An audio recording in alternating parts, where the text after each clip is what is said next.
Good evening, everybody, and welcome to F1 tonight. We will be underway shortly with Q2, so stay tuned, and we will be back with you soon.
Good evening, everybody, and welcome to F1 tonight.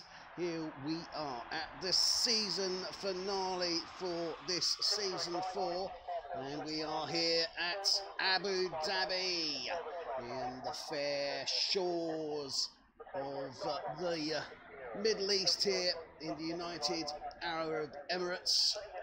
This is an evening nighttime race to close the season, and what a season it has been. We are expecting, or certainly looking at, Seb Bogart to tie up the championship, so it's gone to the final race. So Seb Bogart will be looking to take the championship here.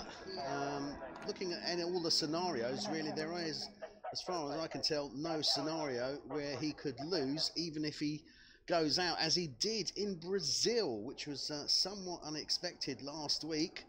He did go out, so Seb Bogart is clearly the champion for this season. His teammate Bas Breen, however, should also well, no, necessarily.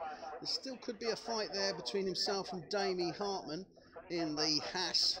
So Bas Breen is currently on 206 points, Damie Hartman on 190 points. So, yeah, if Seb finishes 8th or higher, then he will win the championship.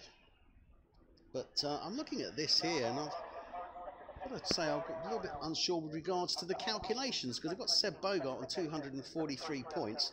Next closest driver is Bas Breen on 206. So, even if Bas were to win, he'd get the 25 points, puts him on 231 points. Which would still be less than his teammates. So as far as I'm concerned, Seb Bogart has already won the championship, unless I'm missing something. But I'm sure my dear co-commentator Adrian, who has just joined us, will correct me if I'm wrong. Am I losing the plot, Adrian, or am I just looking at this wrong? I don't think you are. I'm looking at the same thing. Yeah, it looks like he's already champion, but. The reason I'm wondering if he is because if you remember the last race, Seb had to finish 7th or higher to guarantee it. But of course, his teammate Breen, won the race, and that led to me to believe that there should still be a chance. So that's why I thought Bogart still had to finish 8th or above. But if he's as far away as he is, he's surely crowned champion. I'm reading into this, so I am a little bit confused. As far as I'm concerned, he's champion. He's on 243 points. Next closest rival is on 206. Even if he gets the win tonight, he's still not going to beat him because he'll be on 231 points. So, as far as I'm concerned, Bogart is the champion. But I'm sure that I will get clarification of that at some point from race control. Now, just to put you in the picture, we are down to 15 drivers, unfortunately, this evening. Some due to leaving the league, some due to illness. Leaving the league, we have had the likes of Jerome Portmer from Toro Rosso and Ruud Windahl from Williams. Stan Drumkov from Mercedes, Miguel Torni from Force India, and last minute Nicky Visser from Sauber. Unfortunately, he's 4th in the championship. He's not able to make it due to illness, and the other two unable to make it, Stan Drumkov from Mercedes and Miguel Torni Force India, due to prior commitments. I wonder what those prior commitments could possibly be this evening. I really don't know. But anyway, I'm sure that some of our viewers might well be aware. They might not even be watching it tonight. So, yeah, I do have confirmation from race control. Oh, no, that's you, Adrian, posting to race control. But yeah, that's what I picked up. That's what I took off from the table this afternoon. I've got to say, that's a direct copy from the table. So, unless I'm missing something, I'm sure we'll get clarification shortly. I'm sure we will. So, Q1, what's happened is that the McLaren drivers have got some penalties to put into play, which means that they will be starting at the back of the grid. So Kevin Van Delft and Mark Stappers will be starting P14 and 15 respectively. So they've gone out in Q1 and just simply disqualified themselves to ensure that they will be at the back of the grid. We are in Q1. We do only have 13 drivers, obviously, now that those 2 have disqualified themselves. Oh. Oh. Yeah, yeah, so. Okay. Yeah, there we right, go. well, that explains it, because he's got last week's win, that's why. That is last week's win. Yeah, no, it's yeah, there's the true standing. 268 for Bogart and 243 for De Bruyne. Yep.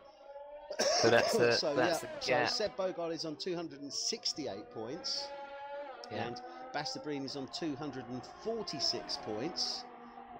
So indeed, 22. it could still be between those 2 drivers. Damie Hartman is on 208.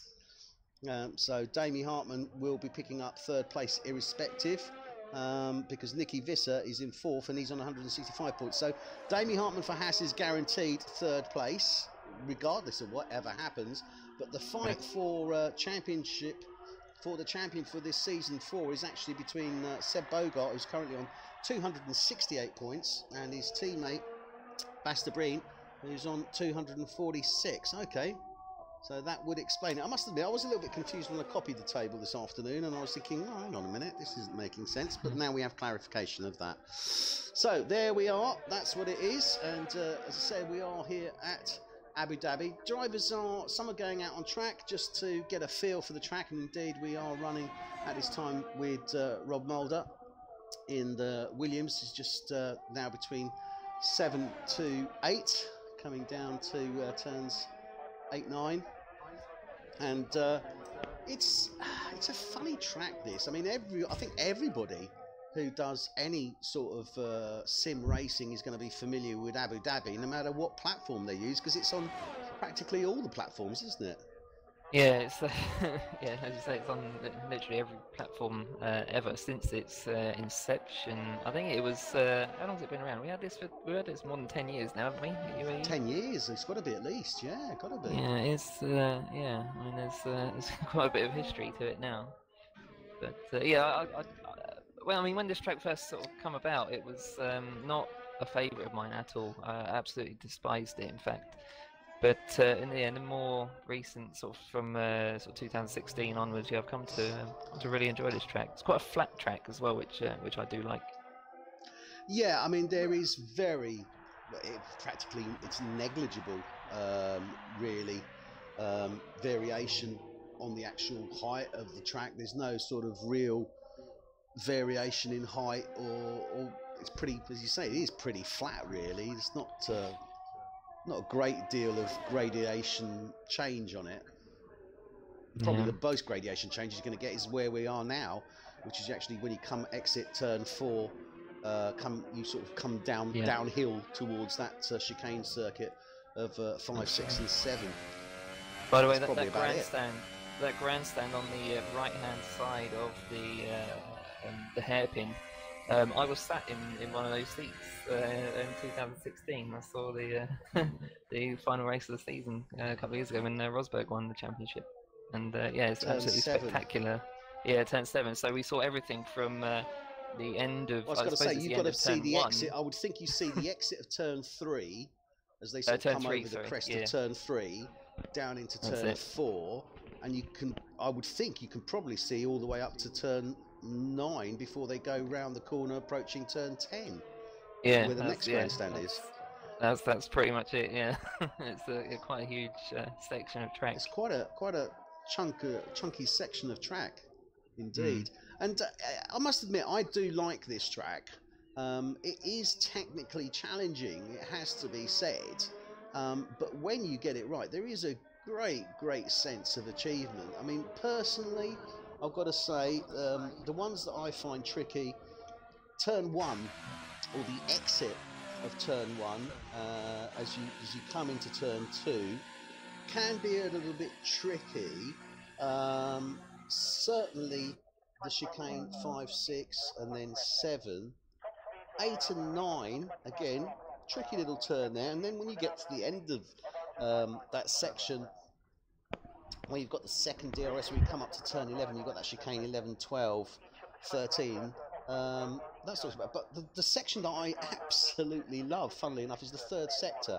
In particular, when you got pedal to the metal going around 15 and 16, and you come down to that real hard braking right turn 17, and then left under the grandstand, and then round that section. That is really, that can be really quite tricky, but very, very rewarding.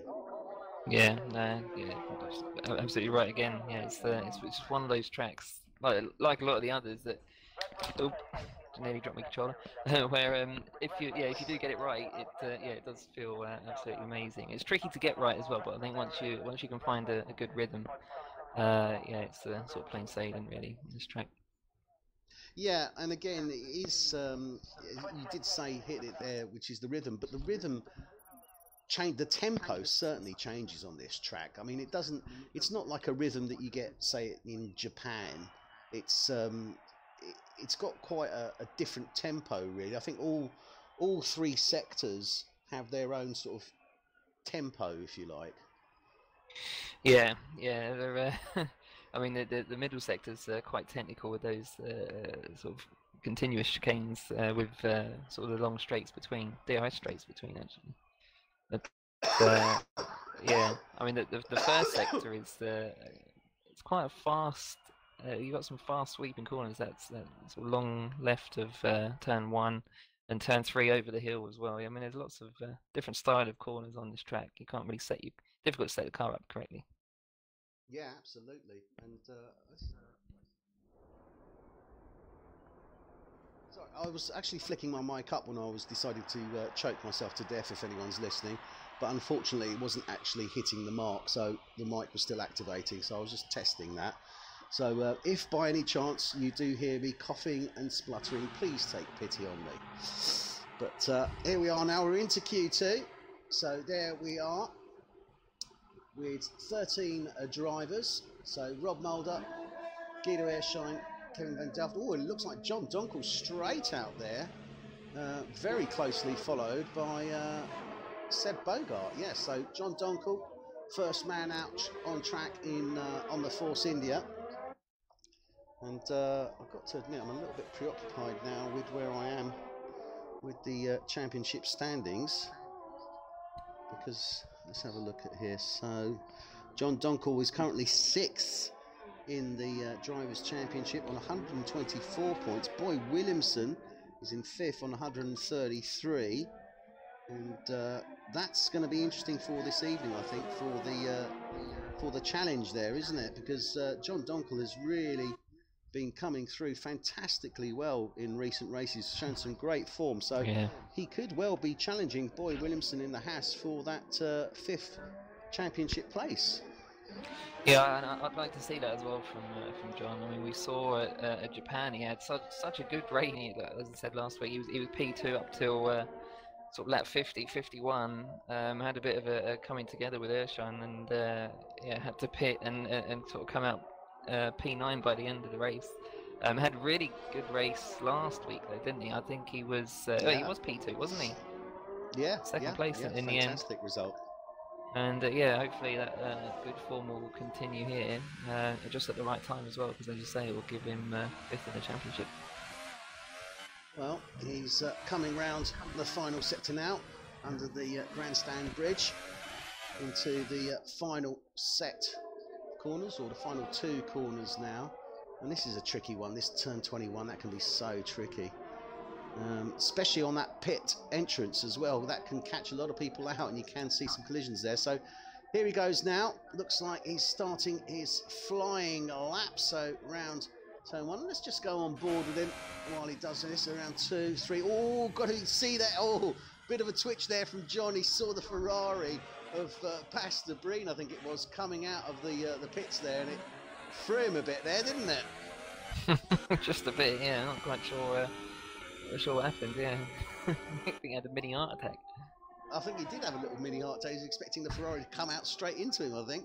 But anyway, we'll go on board with Seb Bogart, and he's just coming up to turn 8, round turn 9.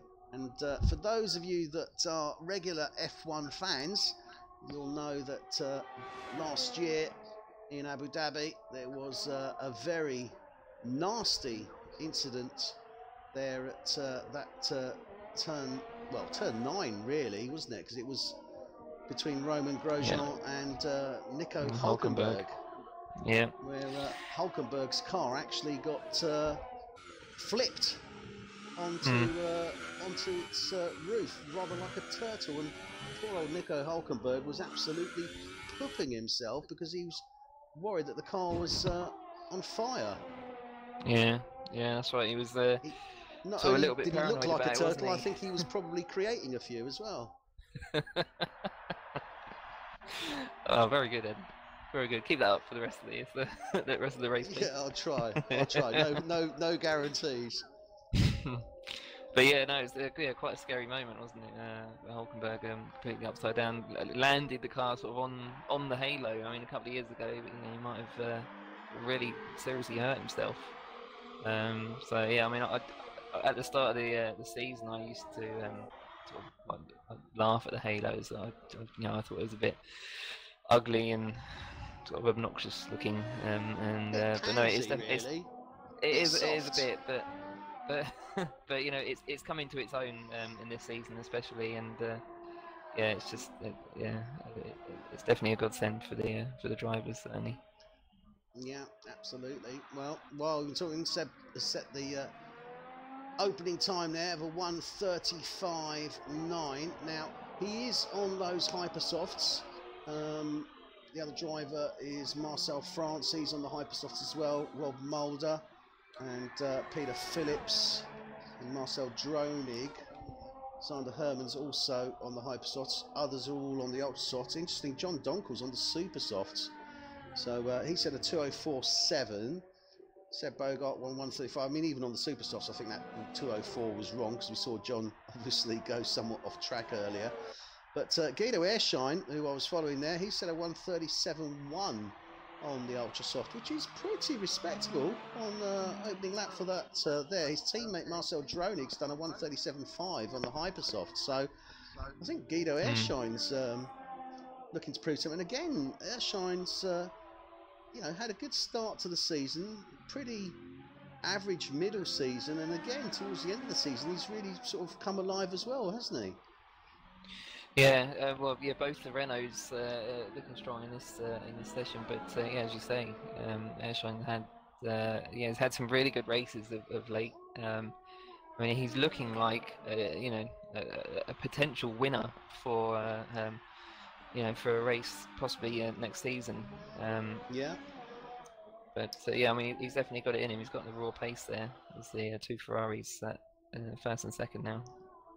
Yeah, they are indeed, and there we have it. Seb Bogart set to 1:35.9 on those hypersofts, and Bastabrin, his teammate, 1:36.4 on the ultrasofts. So at this moment in time, the question is where we're going to see in the drop zone. Obviously Q2, we're going to drop the bottom three drivers. Remember that bottom three. Sorry, the bottom five. I do apologise because we have got the 15 drivers in. Yeah, absolutely. So. It will be at this moment Rob Mulder, and let's quickly get on board with Rob in the Mulder Williams, Inc. and he's Mulder Inc. Sorry, God, I can't remember that. I do apologise, Rob. Rob Mulder Inc. in the Williams, and opening season, rookie season, but he's done well as well. I've got to say, he's really put in some great performances in the Williams, and I expect to see a lot more of him up front in season 5. He's been really impressive, and the races that he has attended, as you say, he's only not been in sort of very long.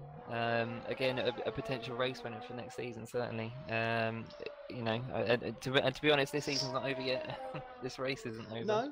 No, this is true. I mean, still to be decided the champion between Seb Bogart and Bastabrin. But certainly we are expecting some good things from this Williams driver come season 5.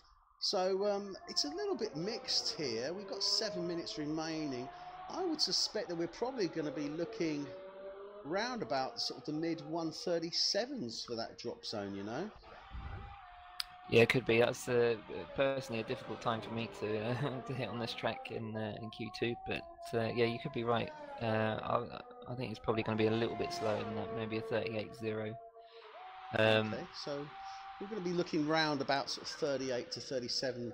We think sort of if we take the median or the average there between us, and Yeah. Rob just coming round turn 7 now. Eddie, I think it's worth noting as well that the from these, we're seeing a bit of a mix between the hypers and the ultra soft. So Bogart, for example, going on the hypers, but his teammate Baz Debris on the ultra softs. And again, there's a similar sort of disagreement on the tyres in Renault as well. But interestingly, round about the same gap, because if you look at the gap, it's round about 4/10 between both teams and drivers. Indeed, indeed. And they say, well, Jeff says that there is about 6.5 tenths between the hypers and the ultra softs on this circuit. So, you know, in that respect, you could say that Debris has possibly a slightly quicker pace at the moment than Bogart comparatively, and the same with Droney. Yeah, absolutely. I agree with you. I think it is very, very close between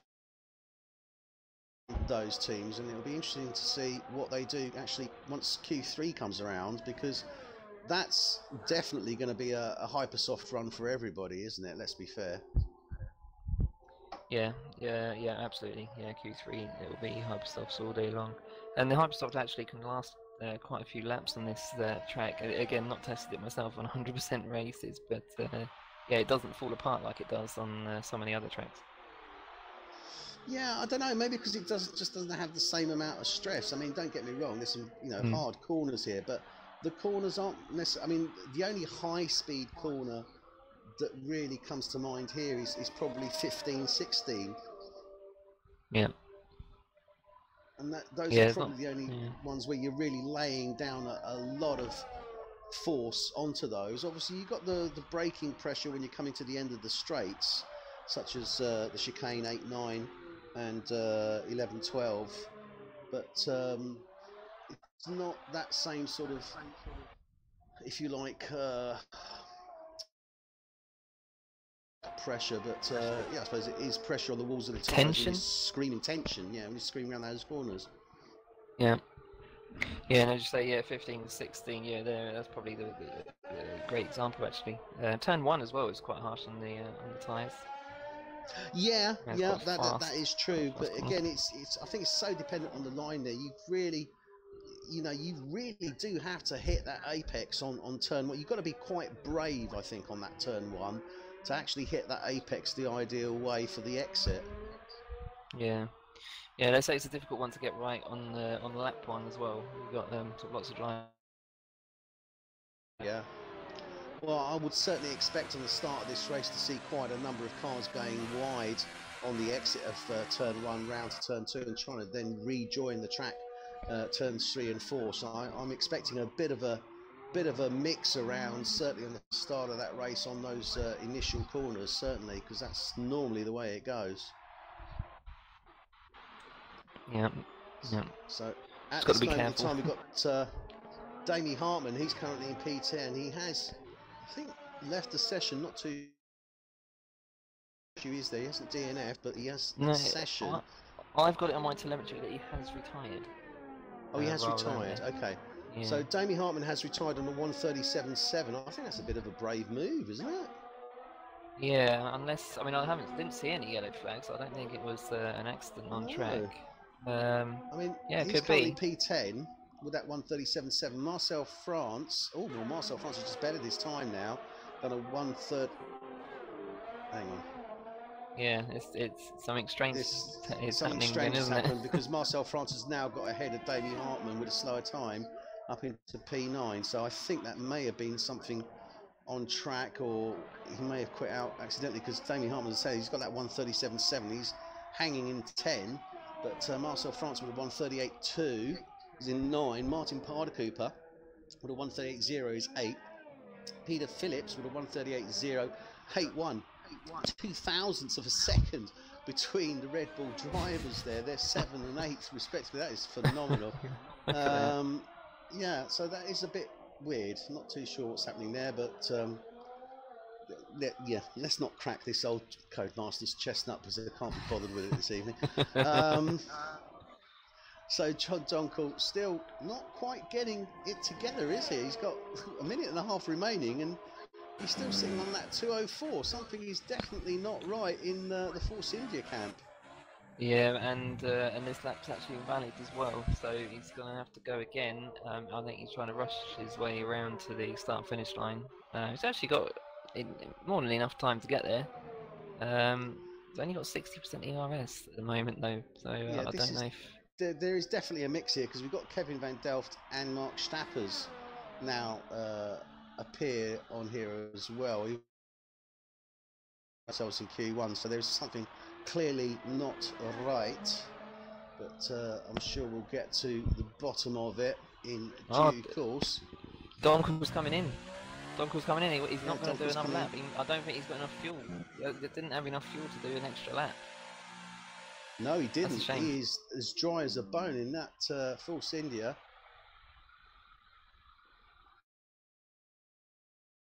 Right, we'll see what happens in Q3, because there's definitely a bit of a mix-up here, because I was seeing some other drivers on that 15 grid earlier. Yeah. So I'm sure things will iron themselves out once we get to Q3, and we'll hopefully know where we are. A little bit disconcerting, but there you go. Now, interestingly enough, real world Q2 time in 2018 was set by Lewis Hamilton with a 1:35.6. Okay. Okay. That is interesting. So that is pretty interesting. Not a million miles off there. 3/10 at the moment from Seb Bogart. And, I'll tell you what else is Sorry, I'll tell you what else is interesting at the moment. Peter Phillips is out on track on 4-lap old Ultra Softs, which he's going to have to start the race on. Oh, he's into the pit. He's going to be coming in for... Yeah, he is into the pit. He's going to have to come in very early in the race. I don't know if he... I don't know, perhaps he didn't realise that. He's qualified on the hyper... Yeah, but he's qualified on the Hypersofts. Yeah, he's already used half their life. Nearly. And they're 4 laps old. God, yeah, I see what you're saying. Yeah, he's already used half their life. So, yeah, he's going to have to come in pretty sharpish on the start of this race. He's going to have to start on those Hypersofts. Also, starting on the Hypersofts will be Seb Bogart, Rob Mulder, Guido Airshine. Yep. Martin Parder-Cooper and Marcel France. But certainly the one that's got the older set is Peter Phillips, so that's going to be very interesting. A number of drivers will be starting on those Hypersofts, so early pits, I would suspect. Very definitely. Yeah, no, it's quite strange. Peter Phillips, who was what was he, 2 1,000ths ahead of Parder-Cooper, wasn't he? They were on 081 and 083, so he'd done enough to get through, but decided to go out again on the same tyres, or stay out on the same tyres and set a faster lap, but it was yeah, pretty unnecessary. So Q2 comes to the end. We will now see what the standings are for Q2, because I think there is a little bit mixed up from what I could tell on the track there. Oh, who knows? Who knows? You know, stick your finger in the mouth, stick it in the air, see which way the wind's blowing. So, Seb Bogart is through, Basta Breen is through, Rob Mulder for Williams is through, Guido Airshine for Renault is through, Boy Williamson for Haas is through, Marcel Dronig for Renault is through, Peter Phillips for Red Bull is through, Marco Pullen is not through because he's not racing, although he's put in... No, sorry, Marco Pullen is racing. This is his teammate Nicky Visser. Martin Parder-Cooper for Red Bull is through. Davey Hartman for Haas is through. In the drop zone, Marcel France for Toro Rosso will be starting in row 6, P11. John Donkel for Force India will be starting in P12, row 6 alongside him. Kevin van Delft and Mark Stappers will be in row 7.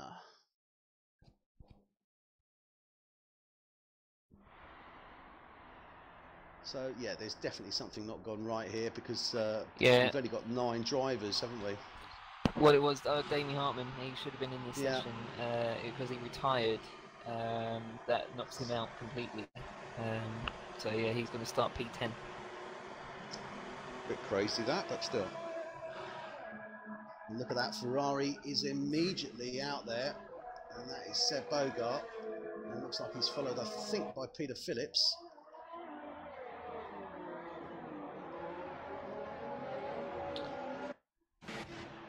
I'm going to put it out there before you... No, it's Martin Parder-Cooper.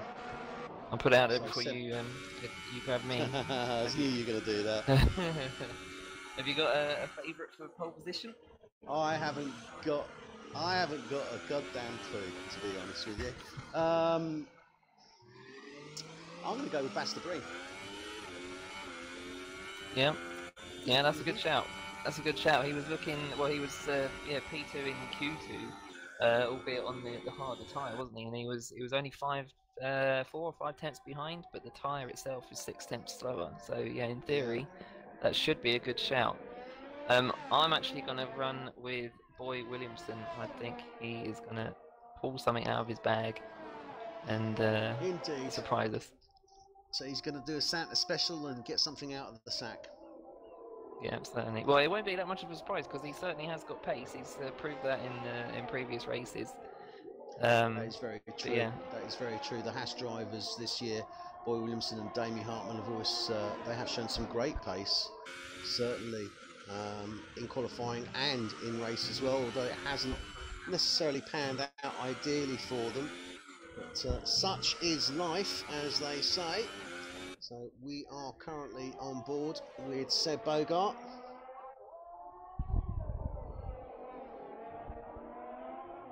And a little bit of feedback from John Donkel in the Force India, having a bit of issue with his handling. The car doesn't seem to be handling as well as it has been. So he's got some issues there by the looks of it. Yeah, I was just watching him go round on his in. And yeah, it didn't look like he had control of it. It was quite strange. Must be a setup issue, or maybe the track temperature is not what he was set up for, perhaps.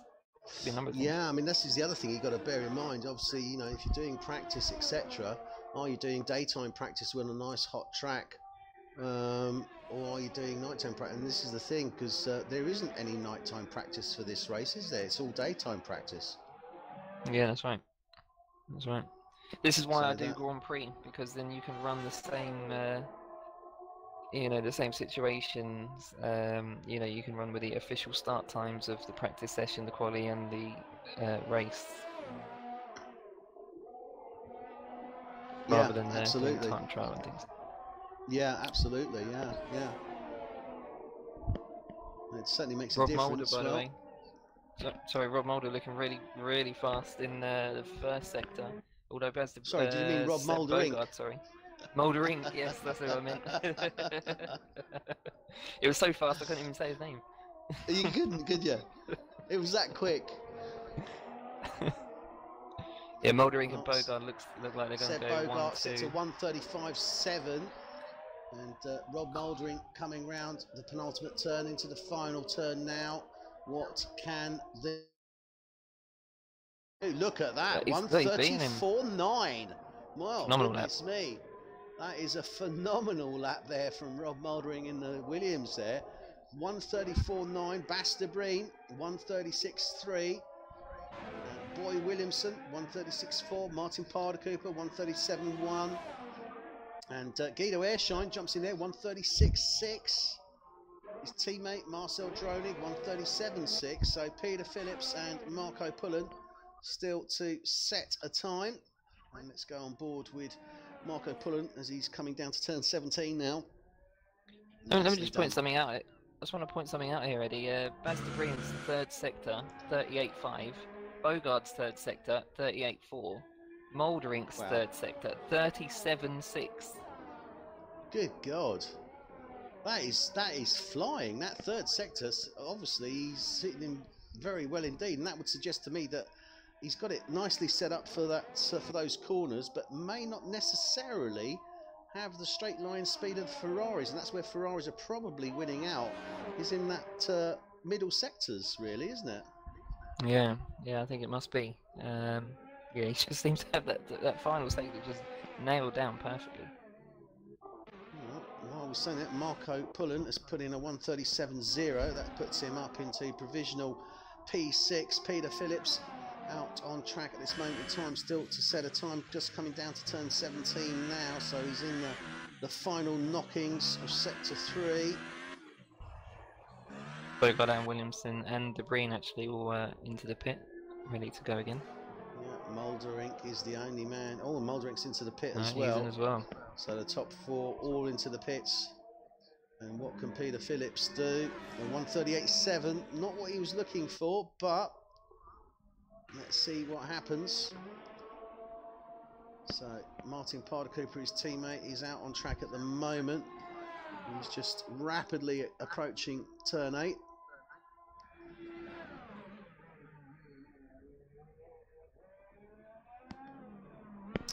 Round 9 now. Onto that back, well, it's not a back straight corner, whatever you want to call it. Second DRS there. Phillips looking much better in the first sector than his previous lap. So Peter Phillips should be able to put in a good time on this lap now. We're running with his teammate who's currently on track, Martin Parder-Cooper. Just under 5.5 minutes remaining of this Q3, and Rob Mulderink's jumped in there. Neither of us called it. Gotta say, I went for Breen and you went for Williamson. They're currently in the second row alongside each other. But we have seen this before from Mulderink into Williams. He can set some blistering qualification times, can't he? Yeah, certainly. He seems to be something of a qualification specialist. Yeah, just hope he can hold it together in the race, and yeah, he'd certainly be on for a podium on that he's pace. Certainly delivered sure. some solid races, and you know, strategy we've sort of questioned a couple of times in a few of the races, but he certainly seems to stick to his strat, and responds well to any problems that he may incur on track. Certainly. Yeah, he does. Yeah, he does indeed.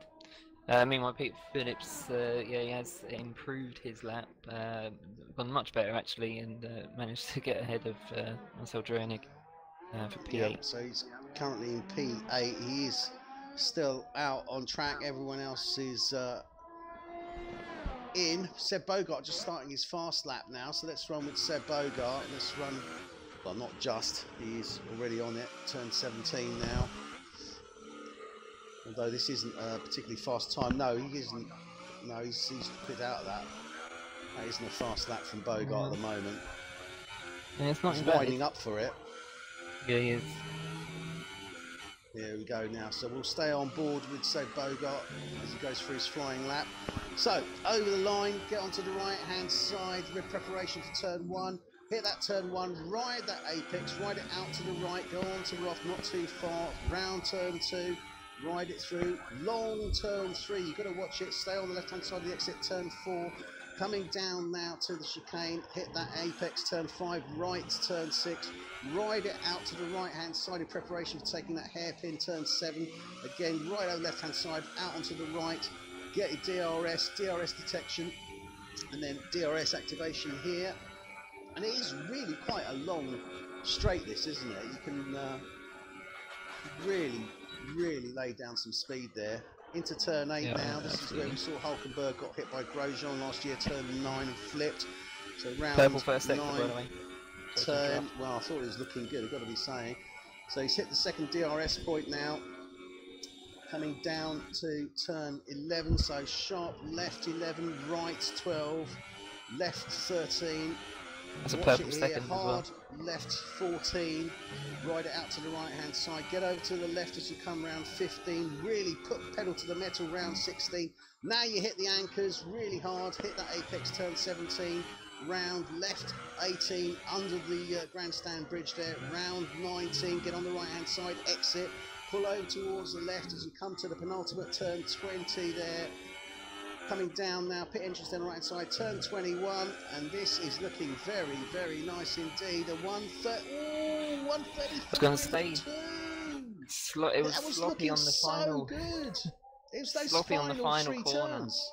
It was those, well, the final corner definitely, but I think the final 3 turns actually. I think that exit out of 19, I don't think was ideal, and then certainly 20, the penultimate turn, it just didn't quite come together. So let's go with Rob Mouldering now. Yeah, Mouldering as well. He's not faster. He's not faster than his best. Oh, unless no, sorry, ignore that. Yeah, I was about to say. He's not faster. He's not So faster. still I just want to see how he does in that 3rd sector. Yeah, still good. De Bruyne might go pole. Sorry, De Bruyne might go pole. He's got purple in the 1st sector. Very good 2nd sector, although not purple. If he can keep the 3rd sector together, he might go top. But yeah, keep Mouldering as well, obviously. Well, I wonder with De Bruyne, because he's actually ahead of Mouldering at this moment in time. So De Bruyne coming around the final turn. Turn 21, there we go. Tentative. 135.2 again! 135.247. His teammate, 135.245. 2 thousandths of a second between them. Ridiculous. Yeah, that's yeah. I mean, the 2 drivers are very much in tune. It just seems that though that the Ferrari just is struggling with the just those last couple of corners. Oh, and I think Mouldering took a little bit too much there. Maybe I'm reading it wrong, but his approach round 16 down to 17 is not what I would expect actually. Very different to what I would expect, but he's really riding it hard, I've got to say. No, he doesn't do it. 135.6, and I think that's what he went wrong. Yeah, it was invalid. He crossed the line. It was invalid. Yeah, but I think he's done enough. Wrong there, but he's done enough. He's got the pole at the moment. 134.9 at this moment in time. De Bruyne is out on track, so De Bruyne could spoil the party for him. He's on a cool down. He's on ERS 0. I think that's it for the top 3. Coming round 16 now into 17. He's not giving up the ghost.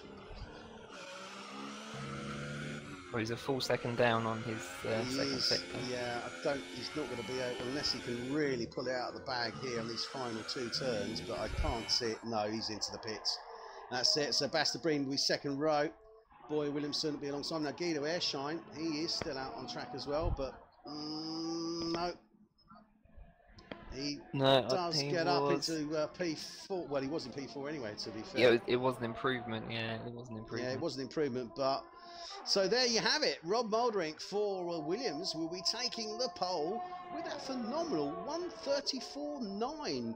No one's touched it. Even he couldn't better it towards the end of this session. Alongside him in row 1 will be Seb Bogart, our current championship leader.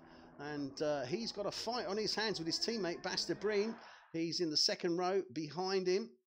Alongside him will be Guido Airshine. Now, we've seen Guido up in these front 2 rows, but the start of the race always seems to be a bit of an issue for him.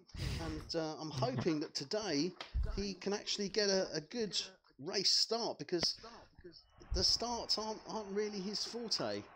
But he'll be in row 2. Row 3 will be Boy Williamson in the Haas in P5. Alongside him will be Martin Parder-Cooper in the Red Bull. Row 4 will be Marco Pullen in the Sauber. Alongside him will be Marcel Dronig in the Renault. And row 5 will be Peter Phillips in the Red Bull. And alongside him will be Damie Hartman in the Haas. So, Adrian, there we have it. I mean, we've seen obviously Rob up there before, and he's certainly put in some solid races when he has been up at the front of the grid. Hasn't always worked out for him. Do you think this could be the one where he could take it home? I think he's got every opportunity to be able to do that, and he's got the skill. We know that for sure. But yeah, I mean, putting it together in the race itself, it is a task. But I think it's one that he can achieve, and I think we may see it in this race. The next question then is obviously the competition at the moment between those Ferrari drivers. Only 22 points separate them, so it could still be anyone's really, as long as you're driving a Ferrari. Indeed. I mean, as we said earlier on, we were a bit confused earlier on, actually, to be fair. But just to clarify, yeah, if Bogart does finish 8th or higher, he will win the championship, regardless of anyone else's position. If Bogart doesn't finish 8th, De Bruyne has to win this race to have a chance of winning the championship. Wow, it's certainly going to prove interesting for this race. We've got 55 laps to go. We're on the processional lap now, so let's run through our runners and riders. P1, Rob Moldering in the Williams. Alongside him, P2 will be Seb Bogart in the Ferrari. Row 2, Bas de Bruyne is in P3. Alongside him, Guido Airshine in the Renault. Row 3, Boy Williamson in the Haas. Alongside him, Martin Parder-Cooper in the Red Bull. Then we have row 4, Marco Pullen in the Sauber. Alongside him will be Marcel Dronig in the Renault. Row 5, Peter Phillips in the Red Bull. Alongside him will be Damie Hartmann in the Haas. Row 6, Marcel France in the Toro Rosso. Alongside him will be John Donkel in the Force India. And then in row 7 we have Kevin van Delft and Mark Stappers. Zander Hermans in the Mercedes will be bringing up the rear in row 8, P15. So certainly going to be an interesting one. And tyre choice now, top 2 drivers both on the Hypersofts. Second row, they're on Ultra Softs. Third row, we've got a mix between Hypersoft and Ultra Soft. The interesting one here is going to be Martin Parder-Cooper. Sorry, not Martin Parder-Cooper, Peter Phillips, isn't it? And he's down in P9 at the moment on those 4-lap-old Hypersoft. So that's going to be interesting to see how that pans out. But certainly interesting. It's going to be a question of how deep they can go on those Hypersofts. Now, I would hazard a guess that you're not going to be able to probably go more than about 8 to 10 laps at the start of this race on those Hypersofts, I would have thought. Yeah, and with the sort of, fully race fueled, yeah, it's going to sort of have extra impact on those tyres. Yeah, indeed it is. So the lights are now underway and we are ready and we're off for the start of this Abu Dhabi F1 Season 4 finale Grand Prix. And already, look at that, the Haas already moving up, already challenging the Bas de Bruyne, Boy Williamson there. Rob Moldering pulling away very convincingly, and Guido Airshine has dropped back. Look at this, he's dropped back already to 5th place. Boy Williamson very much challenging him, and you can see in the background there Marco Pullen as well with the Sauber having a few issues there, not too sure what's happened. He's got the Red Bull coming past him and Martin Parder-Cooper. But look at this, I mean the Ferrari's obviously now taking 1 and 2, first 3 holding their positions. Boy Williamson in the Haas has taken 4th place from Guido Airshine in the Renault, so Guido has dropped back into 5th place. Martin Parder-Cooper in the Red Bull has stayed where he is. Marcel France has moved up 4. Bogart's taken the lead at the end of the long straight. He has, look at this, Bogart has taken the lead into turn 8. Is it me or are they going rather slow here? Oh, look at this, and Bas de Bruyne is challenging Rob Moldering already as well. Yeah, both Ferraris on fire at the moment, aren't they? And Boy Williamson behind as well, yeah. Yeah, I think Rob Moldering is going to have to step up his game if he wants to stay in this top 4. Yeah, definitely. And I think that's what we're seeing is those hypersofts, though. Those hypersofts have really come alive and have really set the challenge down. I think that's what's made the difference. Well, yeah, even so, De Bruyne's on the ultra softs as well, and he is on the ultra softs. He's the managing only to one. stay with them. He is managing to stay with them at this moment in time, certainly. And it is very, very close there. John Donkel just taking P8 from Marco Pullen. And Kevin Van Delft has moved up as well. Look at this. And Marcel Dronig into the pits. Marco Pullen into the pits as well. So that's what it was there. Suddenly saw a number of position changes. So Seb Bogart is leading this race. He took the place from Rob Mulderink round 8-9 on the end of that DRS, even though DRS wasn't activated, but clearly just showing that Ferrari's got much better straight line speed, hasn't it? And this is what we were commenting on in quali. Yeah, you're quite right. Lots of action in the midfield as well. Sander Herman's fighting his way up the field. He's up to P9, just got past Kevin Van Delft just before the hairpin. Yeah. So Sander Herman's now approaching turn 8, and he's done very nice for the start of this race. He's moved up, what, 5 places, 6 places? Yeah, 6 places. He started right. He started right at the back. I think. Started right at the back of the grid. Yeah. P15, yeah. So great show from the Mercedes driver there, gaining 6 places already on the start. Kevin Van Delft in the McLaren, he's P11. Mark Stapper's his teammate is P12.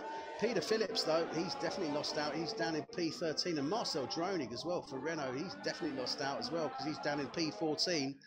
Marco Pullen has come into the pits, which is why he's down in P15 at this moment in time. And he's decided to go on to the Supersoft. So he's clearly going to be able to go in a lot deeper. But he's, about 27 seconds behind race leader at the moment. So not insurmountable, it has to be said. We're only on lap 3. Or just commencing lap 3. Obviously, DRS is now enabled. But Rob Mulderink, he's 2 seconds away. He's not going to be much he can do at this moment in time. He really needs to catch up to that Ferrari, doesn't he? Yeah, he needs to just sort of step it up a gear and try and stay within, within DRS range at least of Bogart. I know that's easier said than done. Oh, yellow flags. John Donkel's retired. John Donkel's out. Oh, that's just after turn 3. Oh, just after turn 3, over the crest. He's crashed on the right-hand side of the track. That's a shame. That's a big shame. Pulling and see where he is. Yeah, yellow flag there. Sector 1.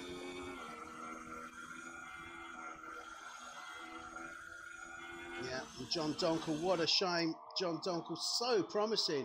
Was hoping for a great season finale race from him. And he goes out. Sector 1, lap 3. Great shame there, and I think Steve can maybe invite him in. I don't know, Adrian, if you can send him a quick shout, invite him in. Yeah, I will do. Sander Hermans, by the way, he's made up to 7th. He's up to P7. He's just cut the corner. I don't know if he'll have to concede that position back. He went really wide on the first chicane just after the long DRS straight. Yeah, myself, France probably won't be happy to see him overtake like that, but I'm sure race control. See how that pans out. Indeed. See what race control says. Boy Williams at the moment is all over the back of the Ferrari here of Bas de Breen. He's under a second within it there. Bas de Breen closing in also on the back of the Williams of Rob Mulderink, but Rob Mulderink still not able to close down that gap to Seb Bogart in the Ferrari ahead of him. So this is very interesting. Guido Airshine is still holding P5, but he's got Martin Parder-Cooper certainly going to be challenging now as they come down into the chicane of 5 and 6. And Mark Parder-Cooper is within DRS of that Renault. Can he make it stick as they come out? Good exit from the Renault there of Airshine. Don't think Parder-Cooper's going to be able to make the move before they get down to turn 8, but he's certainly going to be able to close that gap down, and indeed does quite convincingly do so. Can he do anything on this second DRS? Don't know, a bit questionable that one. He's still 8/10 off the back of him, so he's certainly lost out. I think Airshine had a better go through that chicane section of turns 5, 6, and an excellent exit of 7, and Cooper hasn't quite been able to mirror that, so he's going to have to work a little bit harder to close down that gap to the Renault at this moment in time. But clearly he is challenging his teammate Peter Phillips. Is also zoning in at this moment in time on the back of Mark Stappers, although he is losing a little bit of time to him now. So Parder Cooper closing down. Erskine is within 5 tenths, under 5 tenths now of De Bruyne and Ferrari. Sander Herman's picking up a 3-second time penalty. And De Bruyne is into the pits. Yep. So he's off those is it Hypersofts he was on? Yeah, he started. No, he started on the Ultras. Yeah, it looked like Hypers on the car, but yeah, it was interesting. Ultras. Yeah, it was on the Ultras. Yeah, that is interesting. I wonder if he took a bit of damage, perhaps. I see a new wing going on. Maybe he has, but look at this. Parder Cooper is really harassing the Renault here of Erskine as they're coming up to 7, and he needs to get within a good time of him. He's 5 tenths within. Can he make it stick this time? He's certainly a lot closer. But again, great exit there from the Renault, and he's got good straight line speed. He's not going to be able to make the movement before they get down to turn 8, because that Renault is really got some phenomenal straight line speed. Yeah, it might have the speed, but the time over the last lap, Parder Cooper is actually 7 tenths quicker than Erskine on that last one. Yeah, I mean, he's definitely closing him down, and I think it's the same old thing, really, isn't it? It's always so difficult. You know, do you go for the low downforce, good cornering, or do you go for the the low downforce, not so good cornering, or the harder downforce with the good cornering? And it is a bit of a payoff, really. You've got to sort of weigh it up. Yeah, it's difficult difficult to get right. I mean, lots of people like going low downforce on sort of quite a few tracks for the long. Any time there's a long straight, they'll go low downforce. But me personally, I'd always prefer to go on the higher downforce to keep your car on track. From the Renault. Wow, those cars are really jumping over that over the curves. That rumble strip there. Yeah, they're almost going to take off.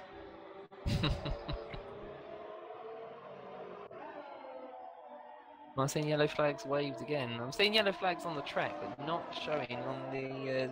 They're showing. Yeah, I'm seeing yellow. As well. Yeah, I'm seeing yellow flags on the track as well, but nothing coming up. But yeah, let's just not go down this way. It's the last race.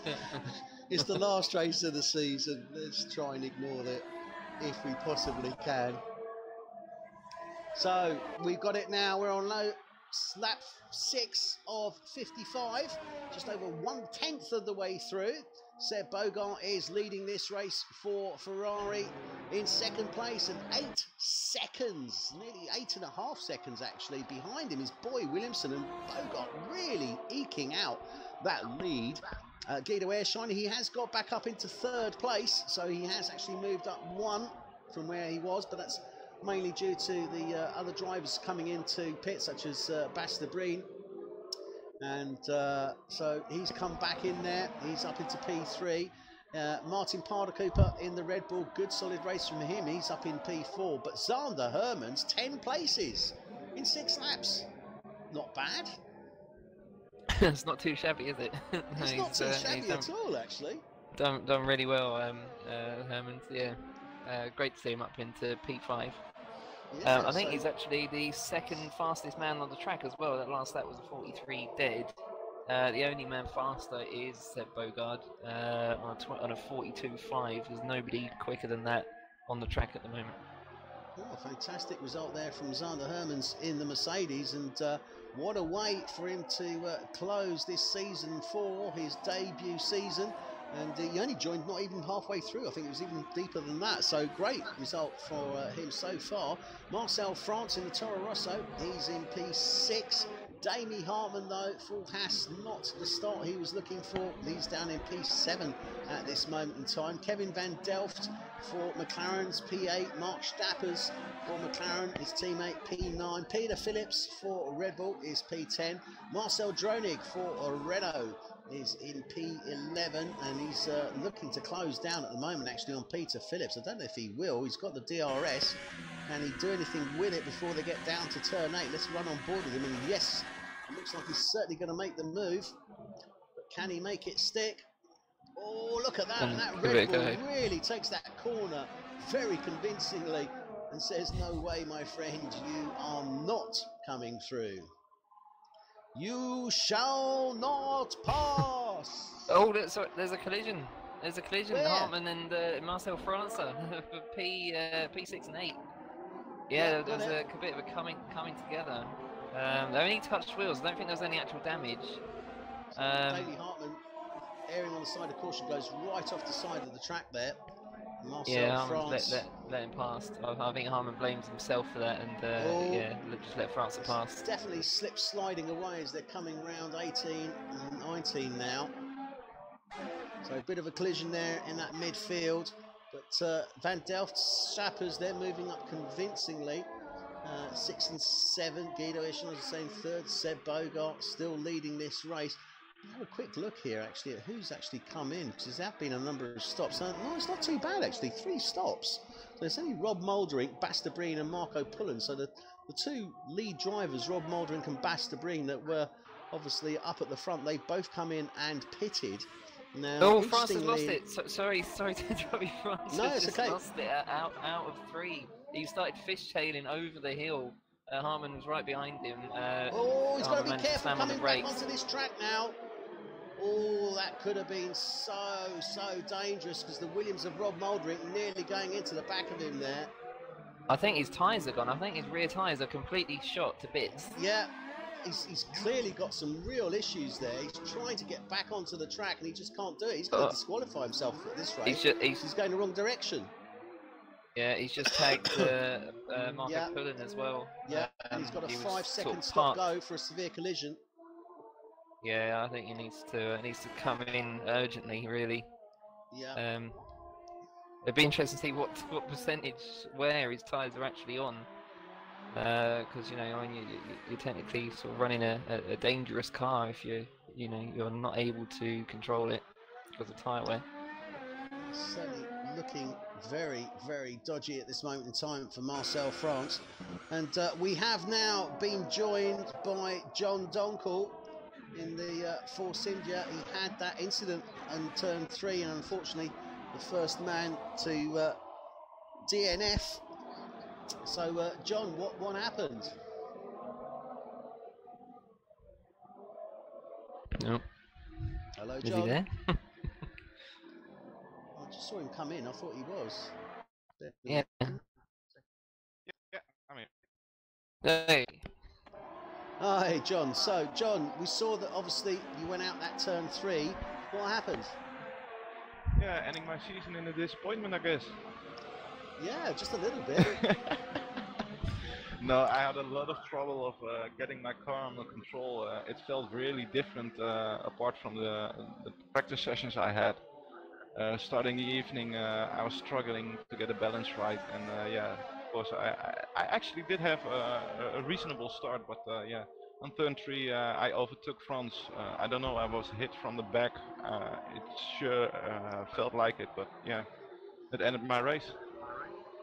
Yeah, a little bit unfortunate to say the least, because we were saying, you had such a great close to this season and shown such great form, and we were hoping to see you obviously a little bit further up the field, so great shame to see you go out so early on. Yeah, definitely, it's not something I was predicting, but yeah, I do have a lot of trouble to get the hang of this track, so yeah, maybe more luck next time. Yeah, it takes some getting used to. John, what was the actual issue? I know you were struggling with the sort of controlling the car. I mean, was it the setup?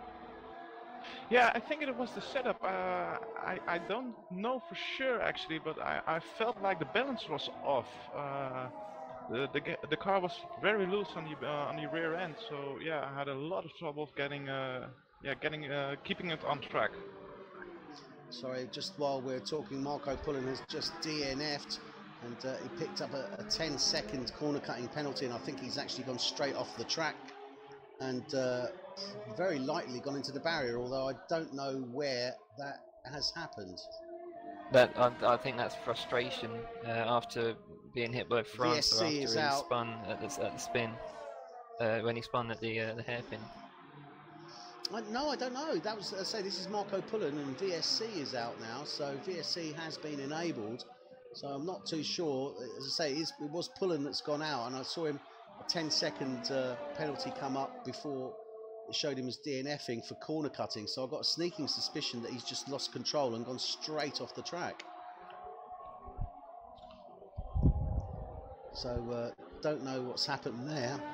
But Adrian, I'm looking at these cars here on this track, and bearing in mind that obviously all the guys in F1 tonight use a wheel, but is it me or these, they just look very, very twitchy on the track? Yeah, it does look a little bit sort of slippery out there, doesn't it? Yeah. A number of people lose control of the rears. France are again fresh tyres. Already his rears look like they were slipping out from under him. It's going around turn 3 again. Yeah, It does look it very might also odd. be the Mark temperature. Stapper's- I think it's lower than normal.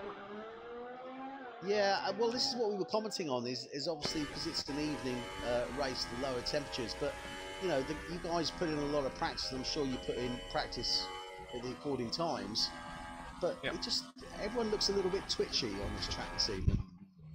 Yeah, just. Well, I have to say, practice times are oftenly doing on daytime. Yeah, So that's when right. you're starting the race, it's getting on nightfall, so temperatures are getting dropped. So the feeling might be a slight different. The track temperature at the moment is 24 degrees actually, which is pretty low for this track. It is pretty low, actually, 24 degrees, definitely, even for this time.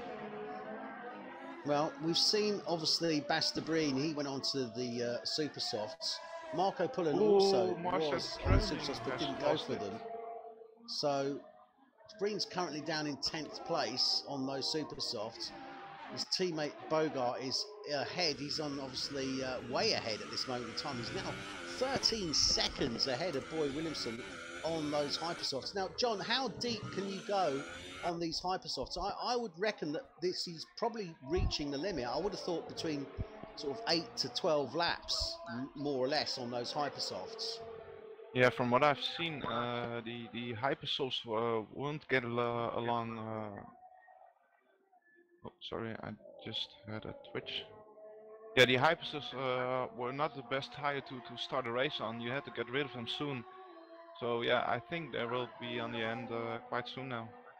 Boy Williamson is actually going in right now.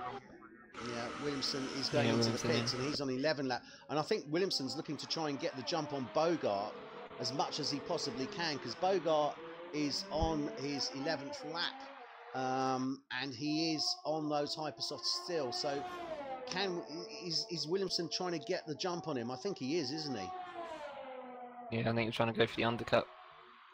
Go for the undercut and drives ahead. It's probably a good shout. Van Delft, by the way, putting up a great fight against Martin. Yeah, so he certainly is. I think Van Delft's about to go for the fastest lap. Oh, he just missed out, actually. He's just a tenth behind him. Well, Zander Hermans has done fantastically well. Started down in P15. He got up very quickly. I think by P3 he'd already moved up 5 or 6 places. And by P3, by lap 3, and by lap 6 I think it was almost 10 places, if I remember rightly. Great race from him so far for the rookie Mercedes driver there, Zander Hermans, and he's really sort of come alive on this track, it seems. Yeah, definitely. Yeah, that's an absolutely phenomenal race. Faster tyre, but yeah. Well, he's on the Hypersoft still, 11 laps old. Seb Bogart is now coming round, and he's not going into the pits, so he's going on that 12th lap on those Hypersofts. And he's not the only one, obviously, as we say. Zander Hermans is also on 11 lap old Hypersofts, but is he going to come in at the end of this lap? Yeah, yes, he is. So Zander Hermans does come in. Good call. So Zander Hermans comes in, and Bogart now, well, what is he going to do? He's got 16 seconds to Erskine. He's currently in 2nd place. He is on 12 lap old Ultrasoft. Martin Parker is closing in on Mark. Is in 3rd place. Damie Hartman has just taken the place from his teammate Boy Williamson, so he's now moved up into 4th place. Boy Williamson. Ooh, Oh, that's Stapper's gone way wide. Deary me, who's that? Damie Hartman's lost it there. So Damie Hartman loses it more or less where you did. Yeah, Tom, definitely. by the looks of it, on that turn 3. Yeah, it's tricky. It's tricky. I think it is the track temperatures just over that crest. The drivers are just having real grip problems, especially on the back of those cars. There are definitely some grip issues going on at this moment in time. Yeah. Boy Williamson, fastest man in Sector 1 at the moment as well, just under 18.2. So Boy Williamson is really starting to charge through this field now. He's already up to P4. He's got Martin Parder-Cooper in the Red Bull, 12 seconds down the road to him. Rob Muldrink, though, he's on the back of Boy Williamson as well. I mean, could we see these two guys charging through the field by the virtue of the fact that they're pushing each other as well? Oh, certainly. on this kind of pace, absolutely. Muldrink's just set the fastest second sector. So yeah, between the two of them, I think yeah, if they can maintain this kind of pace, I think they'll definitely be podium contenders. Well, Muldrink is on a slightly older set of tyres. He's got 6 laps to his Ultra Softs, and Boy Williamson's well, now just coming on to his 2nd lap. But look at that, Muldrink setting the fastest provisional time of 1:40.9. So these guys are going to be pushing themselves and each other through this field. Parder-Cooper is obviously sitting in 3rd place. Shine is in 2nd. Now they're on 13-lap Ultra Softs. Now we've seen obviously the Hypersofts, all the Hypersoft runners have come in effectively, bar Marcel Dronig and Seb Bogart, but surely neither of those two can stay out much longer. Seb Bogart is going to have to come in pretty soon, and when he does come in, he's probably going to come out round about, well, he needs to get ahead of Boy Williamson. He needs to come out actually ahead of Boy Williamson. Yeah, I think that might be great enough, actually. I think it could be a push. And look at this, Muldering all over the gearbox there of Williamson, makes the move before they get down, but look, he's fighting it back. Williamson's not giving up as they come round 12 and 13 into 14 now. So real battle royale going on here between the Haas and the Williams, but Muldering seems to have pulled it off. He's got ahead of Williamson. What might be interesting, Sanders has pitted and has come off on the Hypersoft, and Bas de Brien is coming on the Supersoft, so he might be going to the end. Do you think he can do that many laps on the Supers? I think he's capable. Well, he's already done 9 laps. Don't forget, he come in quite early. I don't think he'll be able to do that to the end. Not on that set of Supersofts. He's got 45 laps. He'd have to do 45 laps on them. Yeah, I'd be impressed if he can, but I'd be impressed, I've got to say. Yeah. But Bogart now is coming round to the 2nd DRS point as he's exiting 10. Herman can smell. He can smell that slip face, can't he? Yeah, definitely. It's the first time Sander has to fight Bas de Brien. 26 seconds on Muldering and on Williamson as well. So I mean, done a bit cautious. Yeah, it's a bit. I think Sondheim has been a bit cautious against the possible championship contender. Yeah, but just what I've just said, it's the first time Bogart is into the pits. So Bogart is into the pits now. So this is going to be the question now. Williamson is just coming round 17 now. I think he's got time. Where is Bogart going to come out? I think Bogart will come out roundabout roundabout with Muldering. Yeah. They're so close between the two. And Seb Bogart is now going under the track. Molderink is just he's going coming to round make it. turn 1, so Bogart will get out ahead of him. Good Yeah, from and the race Bogart for the is first time. just ahead of Molderink by about probably a couple. No, it's actually saying think a 6 second of seconds, 3. but I thought it'd be less than 6 that. seconds. That's not too bad at all. He has pulled it off, and he's gone on to the super softs. Yeah, he might be able to get those to last. Yeah, and well, super softs now. He's got 39 laps to go. Martin on is those defending super hard. softs. It's going to be interesting. Yeah, look at this. Boy Williamson looking to make the move on Molderink as they're coming down into turn. Oh, so close. Contact. Little bit of side pod contact there. Wheel to wheel.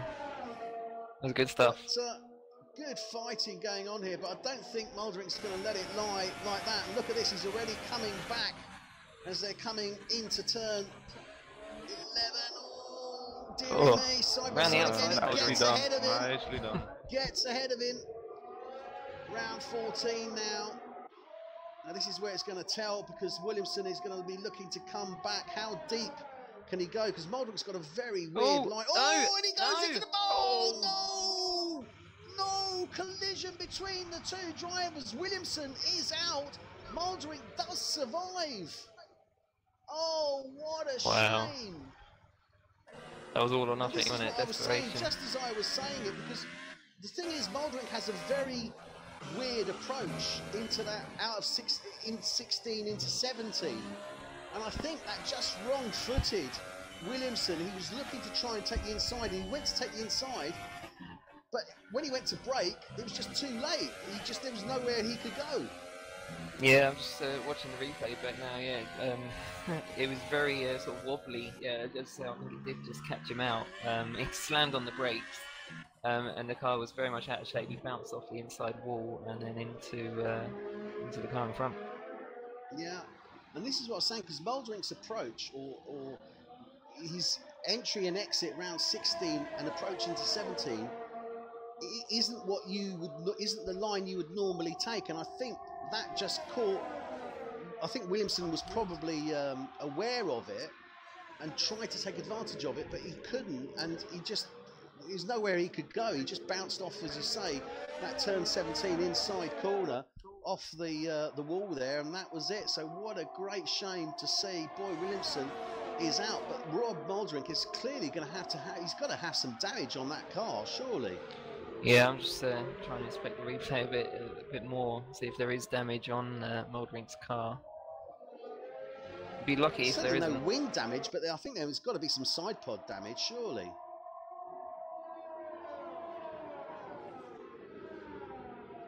Well, Bastable now is the one that's laughing, because he's closed right down to Molderink. A 3-second time penalty for Molderink there. So I think he is having issues. The contact. Cooper. Yeah. Sorry, Eddie. The contact was actually with Molderink's rear right wheel. It wasn't the car itself. It was just his. Oh right, I thought it was. It was Williamson's wing. No, it was Williamson's wing on the wheel of Molderink. He might be lucky. So he might be lucky, or he might have some damage which is sustainable. But on that rear, well, that effectively would be the rear right in that case, wouldn't it? Yeah, rear right. That's it. Okay, so this is going to be interesting to see Well, how that this is all pans the back out. of Guido, making the move now. Yeah, and Guido he's trying to fight back, but he's not really.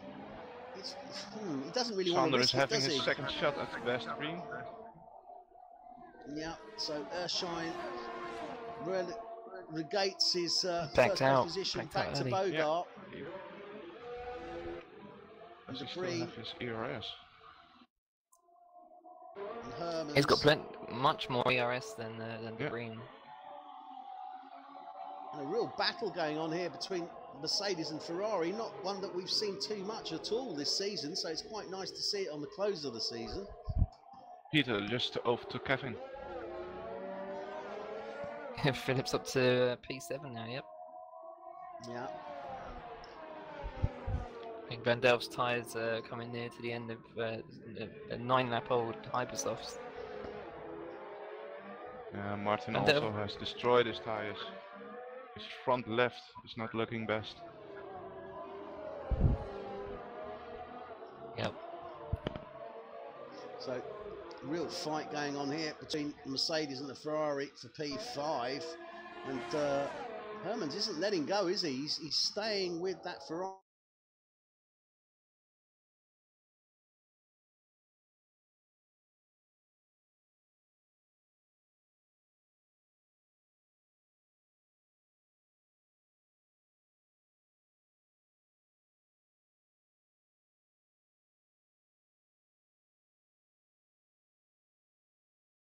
No, he didn't. Guido also. Yeah, And Guido. Guido Yep. Ershine as well. So neither of those two drivers, Ershine and Pardecoop, are currently second and third, have actually pitted. They are on 18 lap old Sander is making the move again. Yeah, Sander again. And he's backing out. He's it looks like he doesn't have the courage. Yeah. Yeah, I think that's what yeah. it basically is. He just doesn't want to take the risk. He'll soon get away from that. I mean, for a rookie season, I think he's done very well, to be fair. Yeah, he's having a hard time of finishing the races. Yeah. That's the only problem he still has. But I think his confidence will grow. I mean, you know, I guess it's a bit like, you know, if you're somebody like, I don't know,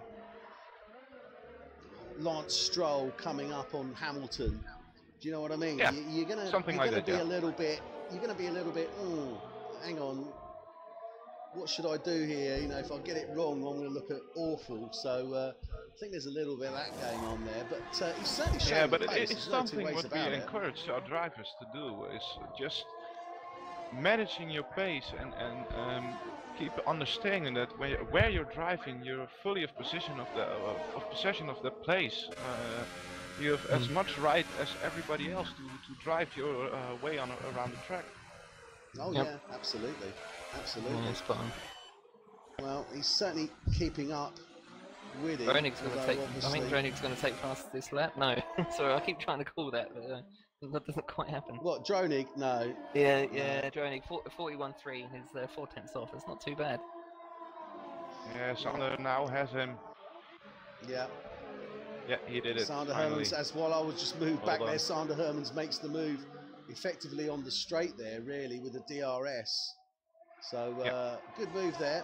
Good move, certainly. Now, this is all looking a bit mixed up at the moment because we've got Seb Bogart on 4-lap-old super softs. So 4 laps old, 16, 39 laps. Can he go 39 laps on those super softs? That's the question. We've got Ershine on 19 lap ultra softs. He's going to have to be coming in. We've got Rob Mouldering. He's on 13 lap old ultra softs, so he's certainly going to be coming in before the end of this race and having to go on to another set of tyres. We've got Zander Hermans. He's on 7 lap old Hypersoft, so he's certainly going to come in. Basta Breen, well, we've got him on 15 lap old Super Softs. He's definitely going to have to come in because I can't see him going, what, another, where are we, 34 laps? Is that right? Yeah. 34 laps. Guido just pitted. So that'll be 50. Yeah, he's not going to be doing that. So he's going to come in. So Guido Ershine is in. He's going on to the Super Softs. Now, that suggests to me that Ershine is looking to go to the end of the race on these Super Softs. He's got 25. Sorry, not 25. 31. No, what am I saying? God, 31, 41, 34 laps. So he should be able to do 34 laps on those Super Softs, certainly. Yeah, you just thought so. There shouldn't be any more stops for Guido. Just So nearly saw the Basta could Breen be lose it. Yeah, Ershine could be looking good for a podium at this moment in time, potentially. De Breen, no, I don't know. De Breen, I'm not too sure what is going to happen there because he's on those 16 lap old Super Softs, and I really think he's going to have to come in before the end of the race. I can't see him going to the end of the race. Hermans is definitely going to have to come in. Muldrink is definitely going to have to come in.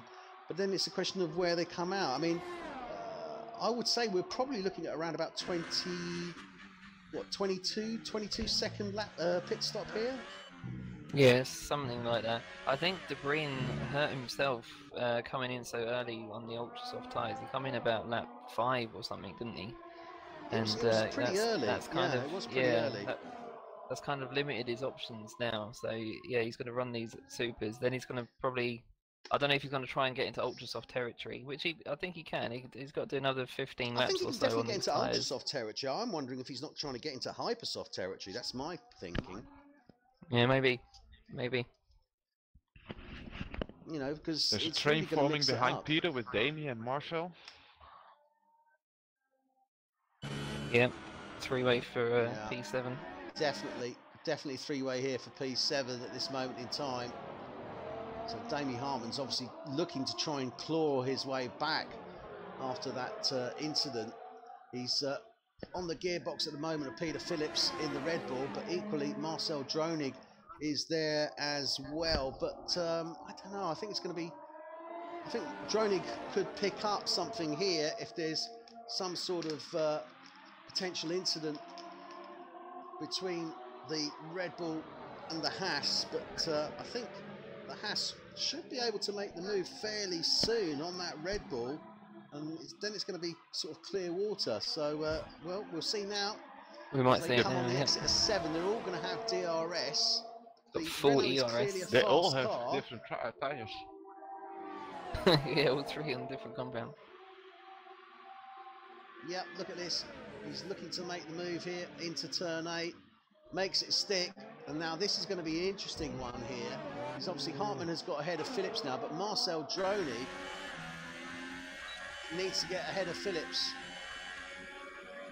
Hartman was considerably braver than Sander Herman was earlier on. Yeah, definitely. Yeah, definitely. You can see more the difference in experience. Yeah. And Nicely done by Marshall. Yeah, Dronig's passed. So Dronig gets past Phillips as well now. So both the drivers through. And Phillips dropping down to P9, Hartman up to P7. Dronig is now Dronig is P8. Mark Stappers in the McLaren P10. His teammate Kevin Van Delft is P11. Marcel France down in 12. Seb Bogart still leading the race in this Ferrari here, and we're coming up, not quite, but approaching the halfway mark, and quite a convincing lead. Sander is closing up on Rob Muldrink. Quite rapidly. That's fantastic. Bearing in mind he started right at the back of the pack. He started P15. So Sander Hermans has really come alive at this race, hasn't he? Yeah, he definitely is, yeah. Yeah, so I think the Mercedes driver there is, I think, gaining more and more confidence as the laps go on. You took the words out of my mouth, I think. It's exactly what I was about to say. Yeah, definitely. He's certainly getting himself into much more of an aggressive fighting position.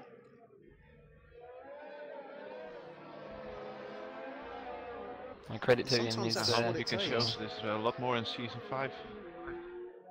Absolutely. I think he will. Yeah, definitely. I think there's going to be a lot of interesting. I think there's going to be a lot of interesting driver movement in season 5. To be honest with you. Yeah, definitely. I think season 5 is going to be a bit of an eye-opener, and I think there's going to be quite a few drivers that are really going to come to the fore. Yeah, that was something I was aiming to. I had to mix up the whole field. I made the whole grid by myself. I was planning on managing the competition going up, and hoping for a lot of constructive fight going on. Yeah, I think you've done well with the team structures. It's good. So here we are now, lap 24 of 55, 31 laps remaining, 12 drivers on track, 3 DNFs, Boy Williamson, 4 Haas, Marco Pullen for Salva and John Donkel, who is with us at this moment in time for Force India. That's leaving now in 12th place, Marcel France for Toro Rosso.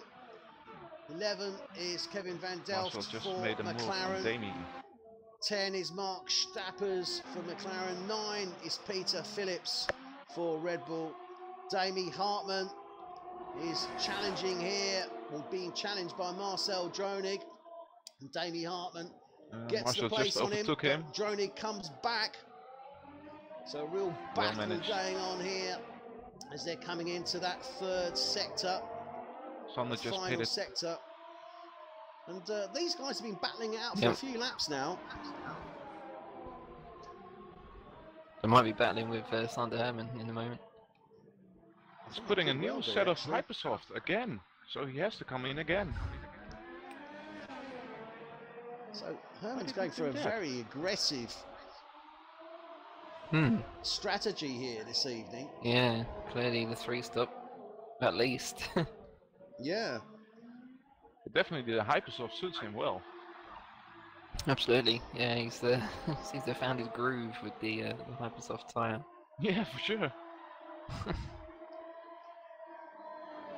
So, Dronig coming round now, down to the chicane, 5-6. He's got Damie Hartman all over the back of him. Sander Hermans is already on the straight. So he's convincingly ahead of those two guys up in P6. He's come in, gone on to those Hypersofts. Quite an aggressive stance from him. Parder Cooper is in 5th place in the Red Bull. He's on 5-lap-old Supersofts. Erskine in the Renault. Well, he's still up there. He's up in P4. He's on 4-lap-old Supersofts. Now, correct me if I'm wrong. I thought he went on to Supersofts before this, didn't he? Or am I wrong? No, sorry, he was on the Ultra Softs, wasn't he? He was on the Ultra, yeah. I was going to say he's he was on the Ultra. So he went quite deep on those Ultras, didn't he? He went up to lap 21 by the looks of it. Yeah. Yep. So we know at least how many laps those tyres will do. So quite deep on those ones. 21 laps. Is he looking to go to the end on those? I think he's looking to go to the end on those Supersofts, you know? Yeah. I really do. Yeah, I don't think it's out of reach. No, I don't think it is either. And I was saying earlier, when he went on, you know, when he was going there, could he be looking at that? And I think he's going to, at this moment in time, I think he could be very well looking at a podium place here. Yeah, he could well be. Sander Herman might be looking at the same. He's just gone fastest in the 3rd sector, just gone purple, and fastest again in the 1st sector of this lap. So Sander Hermans, although he is really obviously laying it down with those Hypersofts, he is definitely flying, and it is paying off for him, even though he's having to obviously lose the time when he comes into the pit. Erskine, as I say, he's in P4 at the moment. He's on 5-lap-old Supersofts. He's got Bas de Breen ahead of him on 21 old, or 21-lap-old Supersofts, rather. How deep can de Breen go on these? We know that obviously we can go pretty deep on those Ultras. So I would suspect that he'd be able to go probably to round about high 30s, maybe low 40. Yeah, actually what he needs is only a couple of more laps. When he gets into the ultra soft territory, he will be fine. Yeah, I think that's the most sensible for at least securing 2nd place. Yeah, definitely. Now the other one is Rob Mulderink. Obviously he's on 19-lap-old ultra softs. We've gauged obviously by Erskine that he can probably go to lap 20. He's just starting lap 20 now. He can probably go another lap, 2 laps on those. So if let's say he goes 2 laps on those, drops down, it's 9, 13, 14. We'll probably put him down to around about P6 or P7 if he comes in and pits. But he's going to have to go on to another set of super softs because he won't be in ultra soft territory, will he? This is going to be very interesting. I think this is going to be interesting. I think Mulderink is the one to watch at this moment in time, because I think he's the one that could affect Erskine getting on that podium. I think this is the man that we need to keep an eye on. Okay, well, you keep an eye on him. I'm going to keep my eye firmly on Sander Herman at the moment. He's just gone faster than anyone with a 1:40.3. That's three tenths faster than Bogard went on his fastest lap. Marshall just went up. Jamie overtook Harmon again. Yeah. Damien makes the move on the Renault Dronig.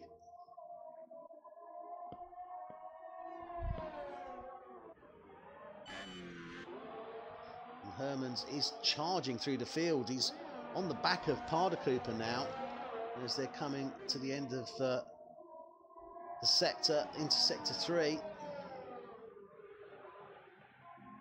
And he's definitely he now has charging the through this advantage field. of his tire, and when he pits again and goes to the Ultrasoft, he will have the advantage again.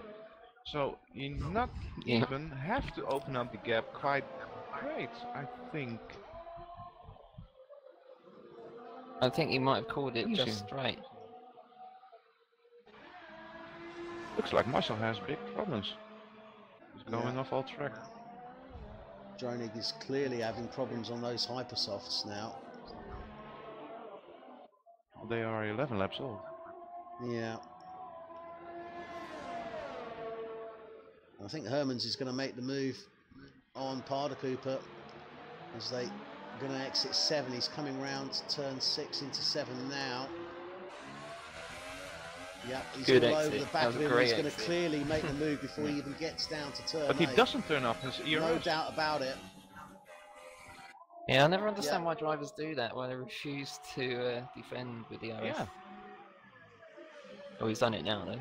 But Yeah. a bit late. That was a definite move there, I think, from Hermans to get ahead of Cooper. He has to get out there quite quick now. Look at him go. He is gone. shifting. I mean, look at this. He is definitely shifting. He's already got almost a second on Cooper, and he's rapidly closing in on the back of Guido Ershine now. I think a podium might be just out of reach, but he's getting up there quite rapidly. He's definitely making the move. The question is what set of tyres does he go on to next? Because whatever he goes on to next is going to be his final set, I would suspect. And the question is he going to go on to the Ultrasofts? And if so, well, I think he will be going on to the Ultrasofts. I think there's no doubt about it, actually. He has to go onto the Ultrasofts because he's only used the Hypersoft tyres in this race. He put up the fastest lap again, 141. 140, yeah, provisional fastest lap from Hermans. Yeah, you're getting into... You're closing in on world record territory now with those kinds of laps during the race. Let's have a quick look here. Let's see if I can tell you actually. So I do have the stats to hand. Off the top of my head, I'm going to guess a 39.4. Let's have a look. Yes, off the top of your head.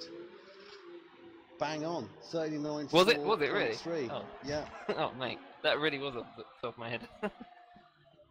Yeah, 139.4. Well, that was set by Hamilton in the real world.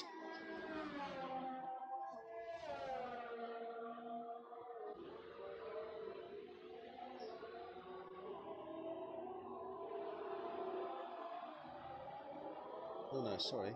Actually, this was it. Hang on. I'm watching Marshall on board, and it looks like he has problems with shifting his car. Shifting his gears. Well, he's keeping the rest quite high. Yeah, driving around first gear a lot of the time. Yeah. So has he got a gearbox problem? And look at this, Hermans is already zoning in on the back of Ershine as they're coming round to the close of sector 3.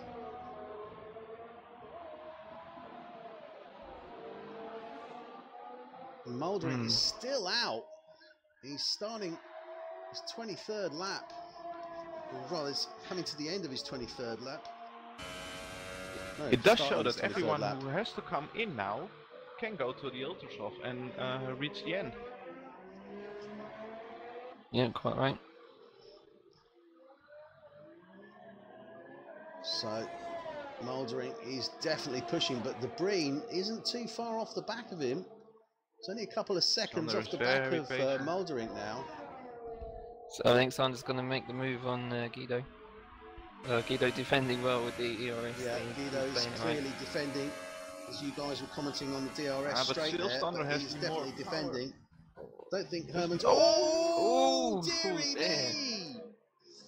Loses his nerve there, breaks a little bit too deep, loses all that time that he made up, and dropped right down to 2 seconds behind Erskine now. I think Sander was thinking about how he was going to celebrate on the podium while he was trying to make that overtake. I think he just wasn't expecting Erskine to defend his line, and it threw him a bit because he was wondering, what the hell am I going to do when I get down to turn 8 then? And clearly he thought he was going to try and cut in, but Erskine defended very well there and didn't give him the option, so he had to really brake quite hard and took him offline. I think it would pay Sander to come in now for the Ultra Softs rather than trying to battle Guido so much. I think. Well, they've got 24 laps. I don't know how much life there is left remaining. in Hypersoft, because Martin behind him is on Supersoft. So when he goes out again on the Ultrasoft, he has the advantage, but he still has to close in the gap again. And that will be around 20 seconds, I think. Final lap though on these Ultrasofts. He's just come around turn 7. He's done well. It's his 24th lap on those. I don't think they're going to last much longer, and those back tyres, I've got a nice shot of the back tyres as he's coming down the straight now, certainly the back right, and it's showing quite convincing wear. Just want to have a look on his front, and his front left, definite hard wear on that, and on the right as well, so I don't think he's going to be able to go much deeper on those Ultrasofts. I'm pretty certain he's going to be coming in at the end of this lap.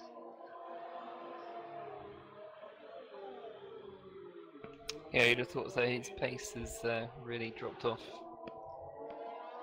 Yeah, definitely. I mean, De Bruyne is still not catching up on him, but then again, he's on 26-lap-old Supersoft, so De Bruyne is definitely going to have to come in as well. There's no two ways about it. He's not going to go to the end of the race on those Supersofts, but I think just he is... came out of the pit behind Kevin. Yeah, he has. Wow, yeah, he's literally right behind him.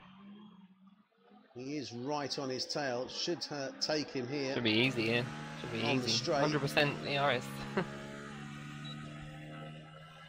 Oh, he's very under fuel. Or is his fuel very low? Yeah, it's really low. This. He was shifting up really early. I think he's going to do the move. Oh, he's in neutral. Oh, he's just stopped in the middle of the track. Just stopped on turn 8. I really think he has some kind of gearbox problem. And his fuel is phenomenally low. I don't know if he can go to the end of the race on that. Sander overtook. Huh? What happened there? Oh, Robert Moldering has come in. Yeah, he has. I told you he would. And he's gone onto the Ultrasofts. Yep. So Moldering is in onto those Ultrasofts. As I said, he'd have to come in. So if Harman wants Sander Herman wants the podium, he's going to be battling Rob Moldering for it, surely. Oh well, no, he's going to be 8 seconds. The Breen's come in as well. He's 8 seconds behind him. So they've both come in. I think Moldering has responded to the Breen because they've both come in. Yes, yeah, quite right. So that's why.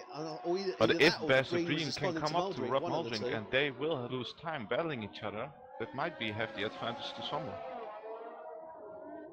Yeah, it's a good shout. Yeah, 22, 32, 39. And the question is, can Bogart make these tyres last to the end of the race, though? I don't think he needs to. He's 34 seconds ahead of P2. Yeah, that's true. What happened? That is very true, actually. I just saw that. As you were saying that, you're absolutely spot on. Droning crashed out. Yeah, Marcel Droning has crashed out, indeed. Did he crash or did he pause? Yeah, he has. I think he's crashed out. I'm pretty certain he has crashed out, but I don't know where exactly. Yeah, and he's left the session, but I don't even think he had enough fuel to take him to the end of the race, to be brutally honest. Yeah, couldn't quite. Well, you can't quite see the fuel level. You can only see that he was under-fueled. But yeah, I mean, the fact that he was shifting. No, something else happened. Marcel's driving on AI. Marcel's No. still on track, right in front of No, Tito. he's not. I haven't got him on track. No, yeah, what's No, happening? Yeah, no, I see him. Yeah, I see him down the long straight. That's weird. Yeah. First one straight. Ahead of no, that's Ershon ahead of Hermans. No, The yeah, green I is just coming saw up him. He now. was driving slowly. He was driving Oh slowly yeah, I can down see it on the down left-hand long side straight. there. Yeah.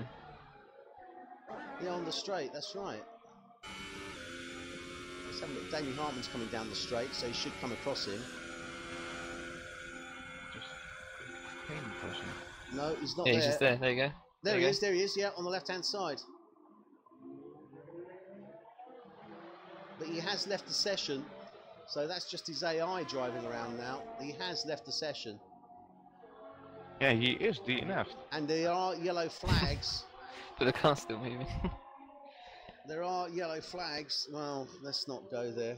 No, let's ignore it. It's fine. It's the last race of the season for this season. But yeah, his AI is still on the track, which is Sander's now losing time behind him. Yeah, I think he should have come in. Hermans, yeah, I think Hermans. Well, I don't know. If he can make the move on Erskine on track, He's that'd be at- He great. has to do it now. Martin is closing in. And Martin will go to the end. Yep.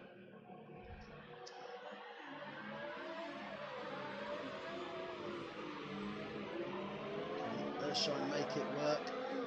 And this is the thing now, because we're looking at this. Ershine's on 13 laps, old super softs. I'm pretty sure he can go to the end of this race on those super softs. Rob is at So the back of he's Martin. looking pretty strong for a second place podium at this moment in time.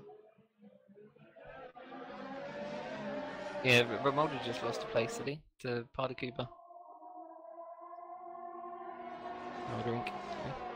Yeah, we'll be making the move now again. Yeah, Parda Cooper. On the outside. Oh, Ooh, look at this squeezed out a little bit. wheel-to-wheel action here. As they come round turn 13 Bess is closing in. into 14 now. Now this is where he's going to have to try and see if he can get up close and personal now.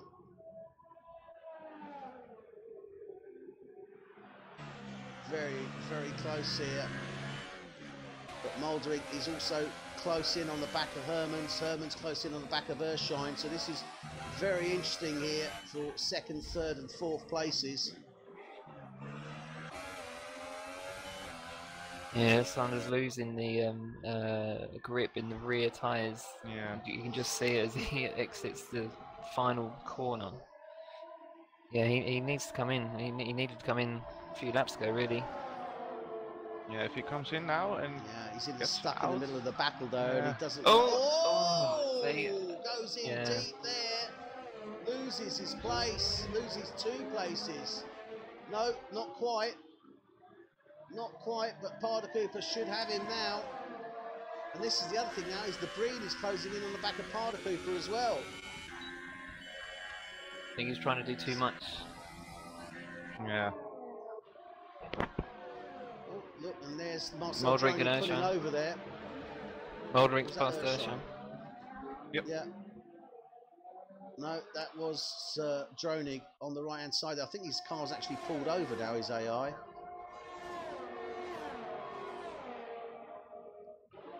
So this is really very, very close, and so close to call, because it's still, I'm still trying to figure out who's going to be where at this moment in time. It's very sort of confusing, I think one thing. because all the strategies are so different. They are very different. I think one thing we can count on though is that Bogard will win this race and indeed the championship. Yeah, I think failing any incident in the remaining, what are we looking at? 18 laps? 20 laps. Yeah, 19. 19 laps, yeah. So in the remaining 19 laps, I think, barring any incident, we should see Bogart take the win. De Breen's just picked up a 3-second time penalty. Moldering is currently in second place. He's on 4-lap old Ultrasofts, though those Ultrasofts will take him to the end of this race. That he can be sure of. Erskine, he's currently in 3rd place. He's on 15 lap old super softs. Again, though, those super softs should take him to the end of the race. The question here is Zander Herman. Zander Herman, we're saying he definitely needs to pit. Now, he will need to pit. That will obviously push him further down, but that should put him round about P6 behind Bas de Breen. So Bas de Breen now makes the move on Parda Cooper, moves up into 5th place. So that'll actually put him behind Parda Cooper should he come into the pits. So de Breen is starting to find his way through. He's clearly going to go to the end of this as well. Zander Hermans is going to have to pit. This is going to be very, very interesting because we could possibly see de Breen not even get on the podium. It's a possibility. Guido might be. Yeah, I think Guido is also going to the end because he has his super softs on. Yeah, no, I think Guido is definitely going to the end. The question is can he hold off de Breen? Because de Breen is going to be closing in on him within the next 2 or 3 laps, depending upon when Hermans comes in. And he's on newer tyres as well. Exactly. Yeah, he's on a fresher set of super softs. And Herman's picking up a 3-second time penalty, not what he wants to do. Oh, dearie me, I think he should have come in 8 laps ago. Gone. Those tyres are definitely, he nearly went into the wall there. Somewhat reminiscent, I think, of Nicky Visser in season 3 Abu Dhabi, where he came round the corner and went straight into the wall, if I remember correctly. I think that was me actually. Was that you, John? I can't remember. There was somebody I remember that suddenly came round turn 21, and the next thing you know, they just buried the nose of their car into the wall. Yeah, I think it was me actually. Oh, right. I knew I remembered it, but I thought it was Nicky or. There you go.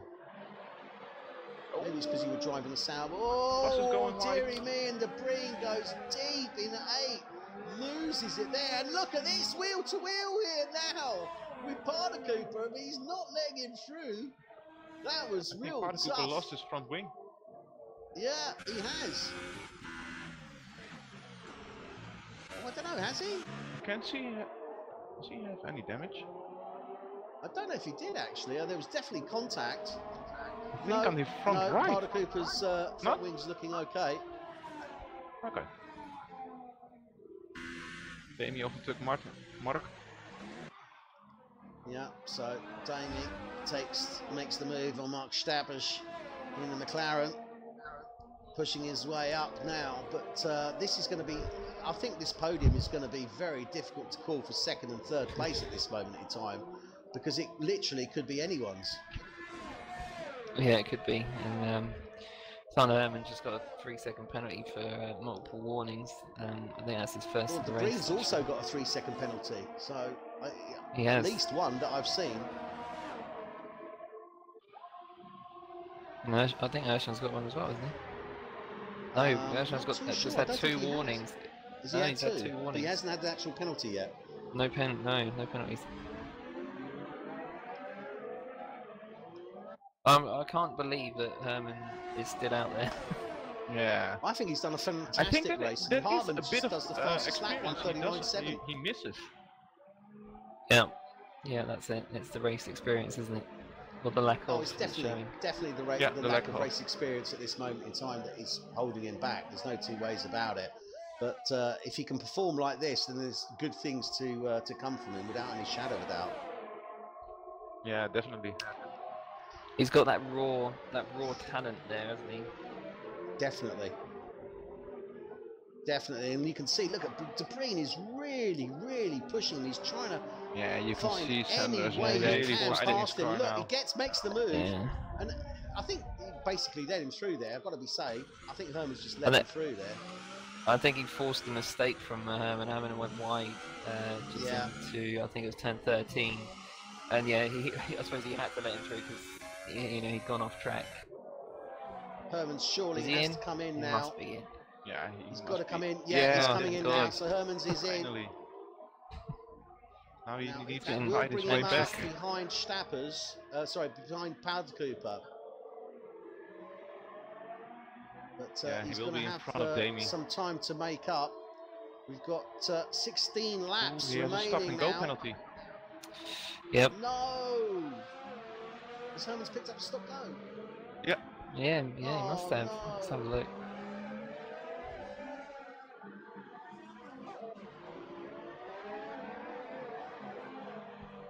Yeah, he got stop go lap 33. Yeah. I didn't see that come up.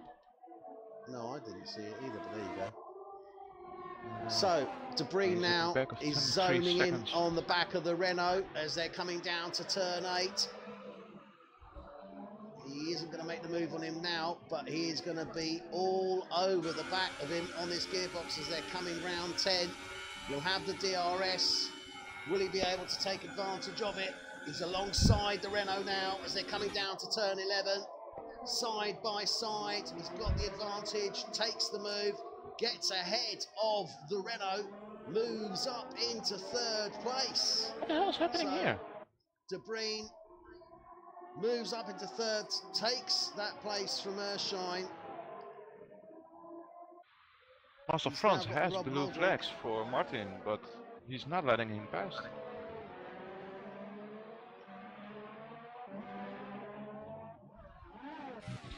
Yeah, you're right there, John. I don't know. I mean, I know they're allowed 3 blue flags, aren't they, before they have to concede the position or concede the space. What's that? Marcel France, so he's his blue flags being waved at him, but he's ignoring them. Although he is currently out of blue Yeah, he flag is fast. range. Yeah, He is way out of range. yeah. So perhaps he feels that he is I fast think he was enough to unlapping stay himself. out. Yeah, Okay, I yes. think that might well be the case, actually. So, Did Seb someone just Bogart, put we're lap 40, 15 laps 3 remaining of seconds this faster lap race. than Martin? Seb Bogart for Ferrari leads the race as he has done from, well, lap 1 effectively, where he made the move on Muldrick in turn 8. And Muldrick is in 2nd place on track at this moment, 30 seconds behind Bogart, and he's got Bas de Breen in the sister Ferrari zoning in on him, 5.5 seconds behind him. Erskine, he's currently in P4, had to relinquish the place to De Breen, but well, can he come back from that and still get on the podium? Only time will tell.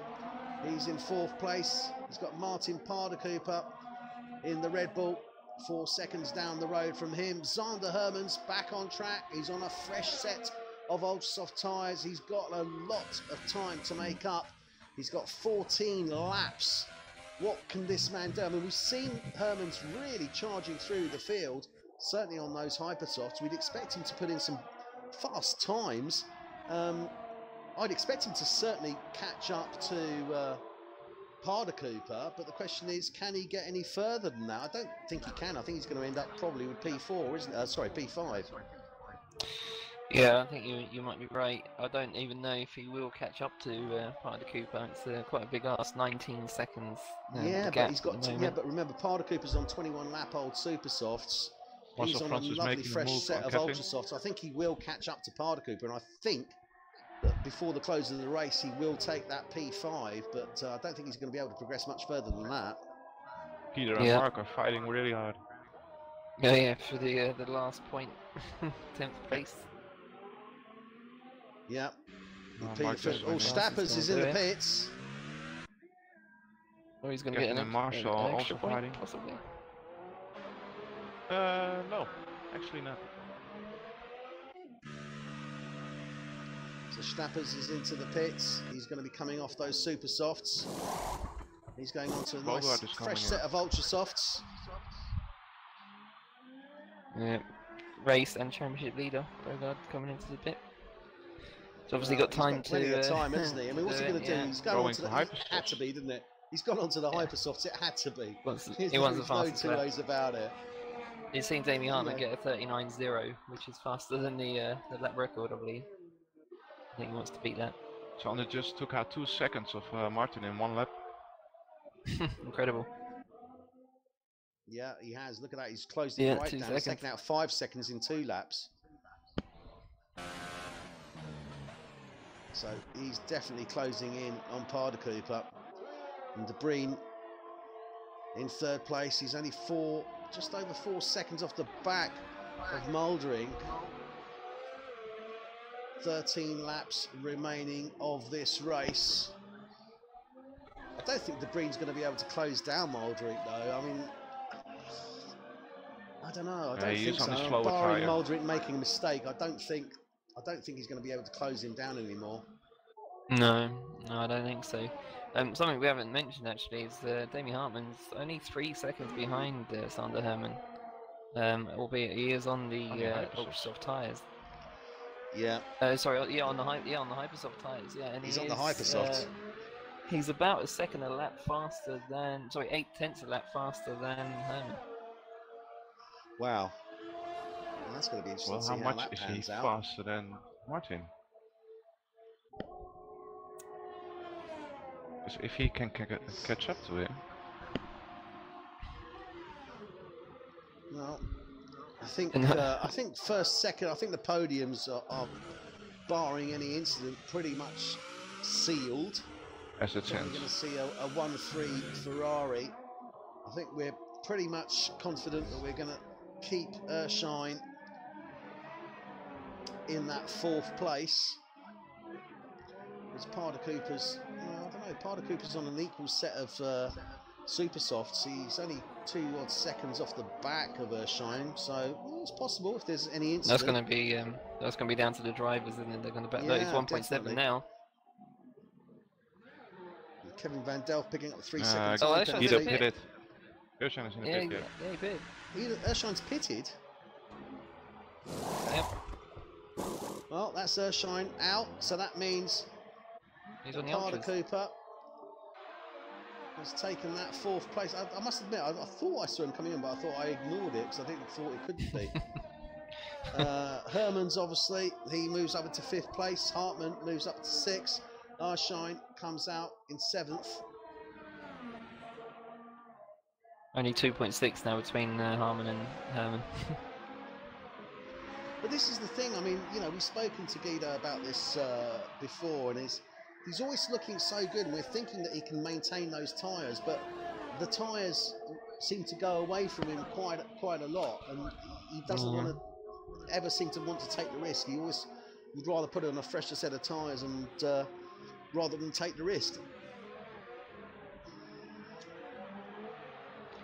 Yeah, I mean, I'm kind of like that myself. I don't like to stretch tyres out very far. Normally go with the sort of more pit stops and lighter fuel loads and things. Yeah. But when your car is getting lighter, your tyres will last longer. Yeah, exactly. Yes, indeed. But again, I guess it's down to preferential choice at the end of the day and what you feel comfortable with. So not always an easy one to make. We've got 11 laps remaining of this F1 tonight, season 4 finale race here at Abu Dhabi.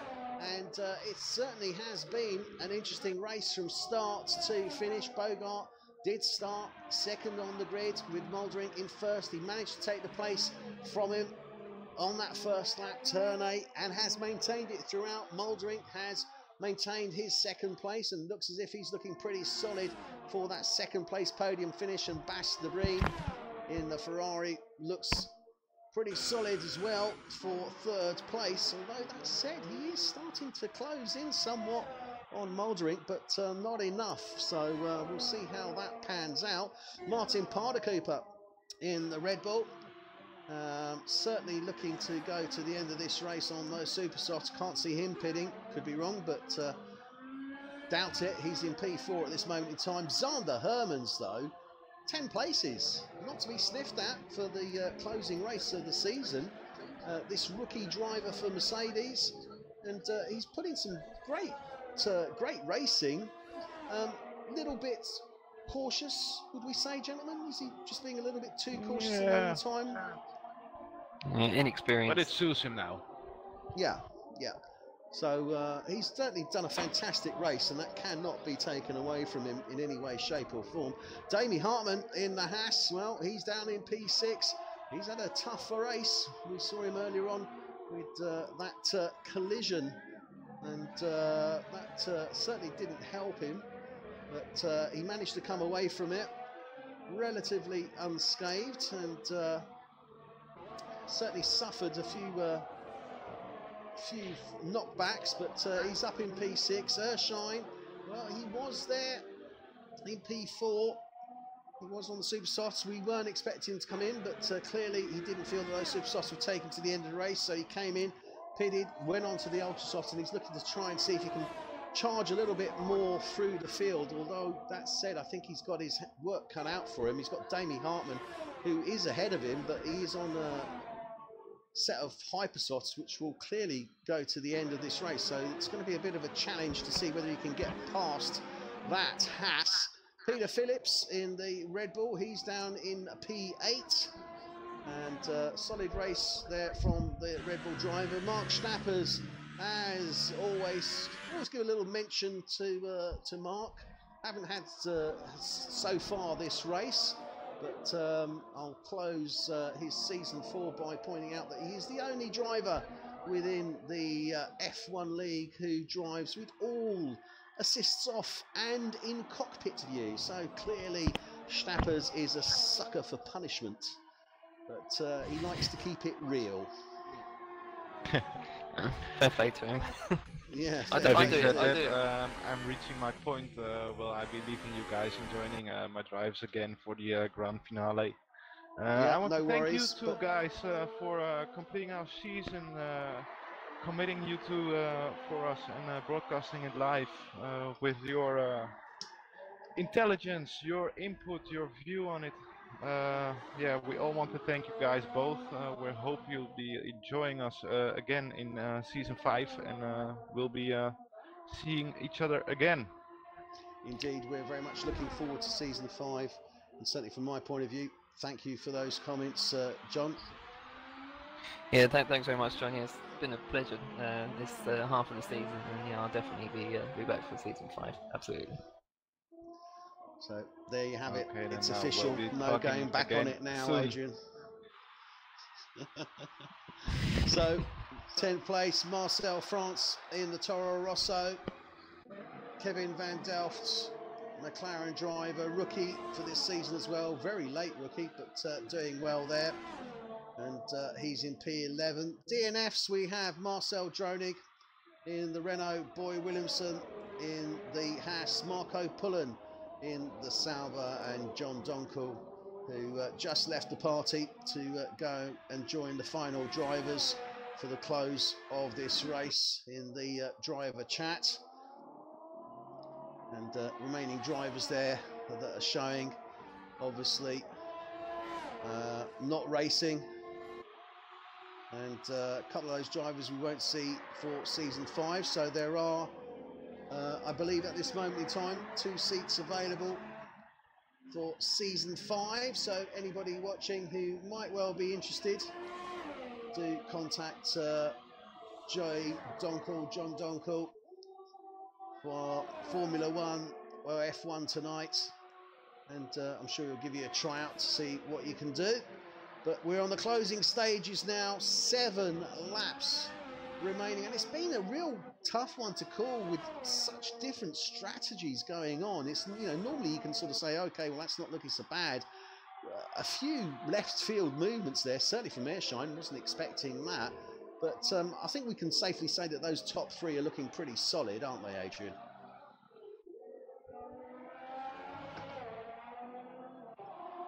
Hello?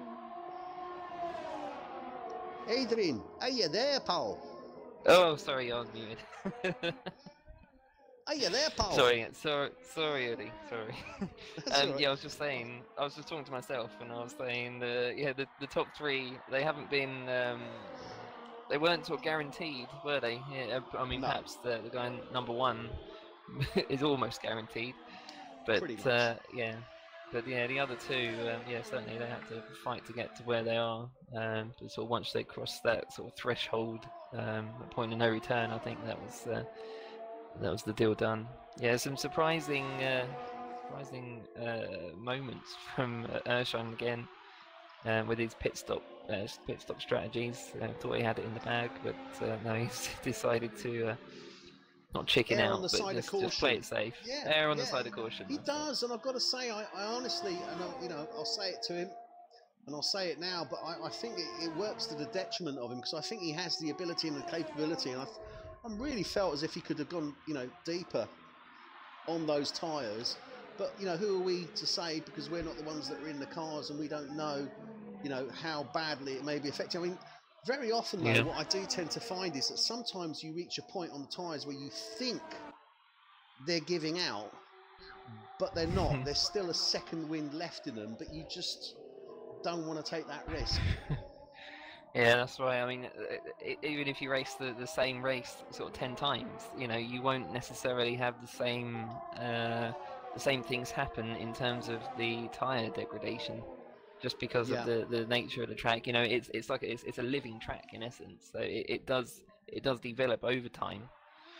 And yeah, it can affect your tyres in a different way, and you won't always drive the same corners the same way every time, so you won't always have the same amount of wear, same tyre deg. Yeah, so yeah, it can absolutely. be difficult. You do have to make a lot of on-the-fly decisions. Yeah, that is very true, and it is very much a judgment call with respect to that. But I mean, Debris is starting to close in a bit more now on Mouldering, but it's still that 2-second gap. It's been floating, around about sort of 2.3, 2.5, and he does seem to be starting to close down a bit more on Mouldering. But is he going to be able to challenge him now in his final 6 laps for that second place on the podium, though? I think it's within his reach, within his abilities, and within the capacity of the tyres to do that. Those ultra softs are going to start. Well, they're probably already starting to feel a little bit slippery especially on the exit of the slower corners, like that one just there. Yeah, I think Debris definitely feels that he can get P2 out of this. And it'd certainly be a great close to the season for Ferrari with a 1-2 on this final Abu Dhabi race, and indeed a 1-2 for the championship as well. Yeah, finish the championship in style. I mean, they've already won the constructors. Bogart's already, he's as good as champion. He only needed 8th place in this race. He's going to win this in style. And I think it'll just sort of cement their position, won't it, as the top 2 drivers in the league of this season. If Debris can get that 2nd place. Indeed, and both these drivers have dominated the recent seasons in their Ferrari seats, neither of which they will be in next season for season 5, and that's going to be very, very interesting indeed. A real mix-up for season 5. John was commenting on that a little bit earlier on, but I can assure you that we have some very interesting team lineups and driver pairings, which are going to make it a very difficult season to predict based on what we've seen on the previous seasons, and going to make it very, very challenging indeed. So I'm really looking forward to that. Zander Hermans, well, what a great race from Zander Hermans. He's in P4, 11 places. Okay, we've had a few retirements, obviously, but he really has driven a very competent race for his rookie season and the final race of the season. I think he can be very proud of himself for this race. Yeah, as you just said, I've also got a lot of pride for him. I think he's done it exceptionally well in the few races that he's had, particularly this race, this last race of the season. Didn't have such a great qualifying session. Well, he started from the back at least, and exactly. It's obviously one of his favourite tracks, and he's gone for the 3-stop strategy, and it's worked almost to perfection. I think he got a little bit, I wouldn't say greedy in his middle stint, but I think he was just sticking to his strat, wasn't he? I think that was the thing. He was sticking to his strat. He didn't want to move from it, and unfortunately, it just didn't pay off. Yeah, he was fighting battles that he didn't need to fight necessarily. I think he could have, possibly a more experienced driver would have come in a few laps prior, avoided the battle, and probably avoided that stop-go penalty as well that managed to pick up during that phase. Yeah, absolutely. I mean, Damie Hartman as well for Haas. I mean, Haas have had a great season, has to be said. Not a great close to the season, unfortunately, but you know, they've done very, very well within the championship themselves, and I think they can be proud, certainly both Boy Williamson and Damie Hartman, of their season performance. Yeah, both of those drivers have led races. I think Boy won a race, didn't he? Oh yeah, I mean, well, Damie Hartman's third in the championship at this moment in time on 208 points, and Boy Williamson fifth on 133. So you know, they've done a great job, the Haas drivers. Yeah, you don't sit third and fifth in a championship at the end of the season by luck. Absolutely. You've got to have the skill, you've got to have the pace, and yeah, it would be. I think it'll be an exciting season next season, just to see definitely where those two drivers finish. I mean, it's not going to.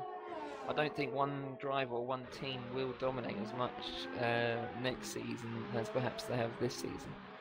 No, I don't believe so. I think it's going to be pretty even, and it means it's going to be really close, hard driving, racing, and championship as well, which it's going to be good to see, because I know that I've made comments to you many times before, Adrian, about the similarity that I find between you know, the esports league racing and the real world racing, how a driver can dominate. And certainly all the leagues that I commentate, which not a huge amount to be fair, but there's always a dominant driver which seems to really... Oh, dearie me!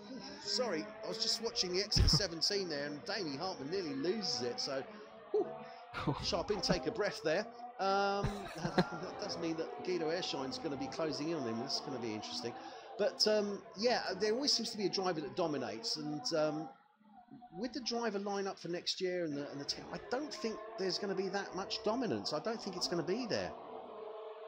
No, I don't think so either. I think the constructors will be much closer than it was this season. I don't know if I said a few races ago, I think Renault might be looking to be up there, definitely in the top two in the constructors. I think they've got Baz de Brien and John Donkor, actually. Yeah. I think they might just take the championship. It's certainly going to prove a very interesting championship. There's no two ways about that. And de Brien just picks up a 3-second time penalty. Okay, that's interesting. So we've got, as I say, Damie Hartman, he's in 5th place. Guido Erschiene is only a second behind him. He's in 6th place. There are 2 laps remaining effective, or 3 laps depending upon where you are on the track. Including this one, yeah. Erschiene is starting to close down on Hartman. Is he going to be able to make the move? Darman, we saw, made that error, which has allowed Erschiene to close down on him. So I think Erschiene can smell blood here. Yeah, Hartman's tyres are completely, pretty much gone. There's 16-lap old Ultra Softs. That's why I think he had a bit of a mishap just on the last lap. Yeah, which will very please. That will also please Sander Herman as well, because he picked up a 3-second penalty on the last lap as well, and he was only 3 seconds ahead of him.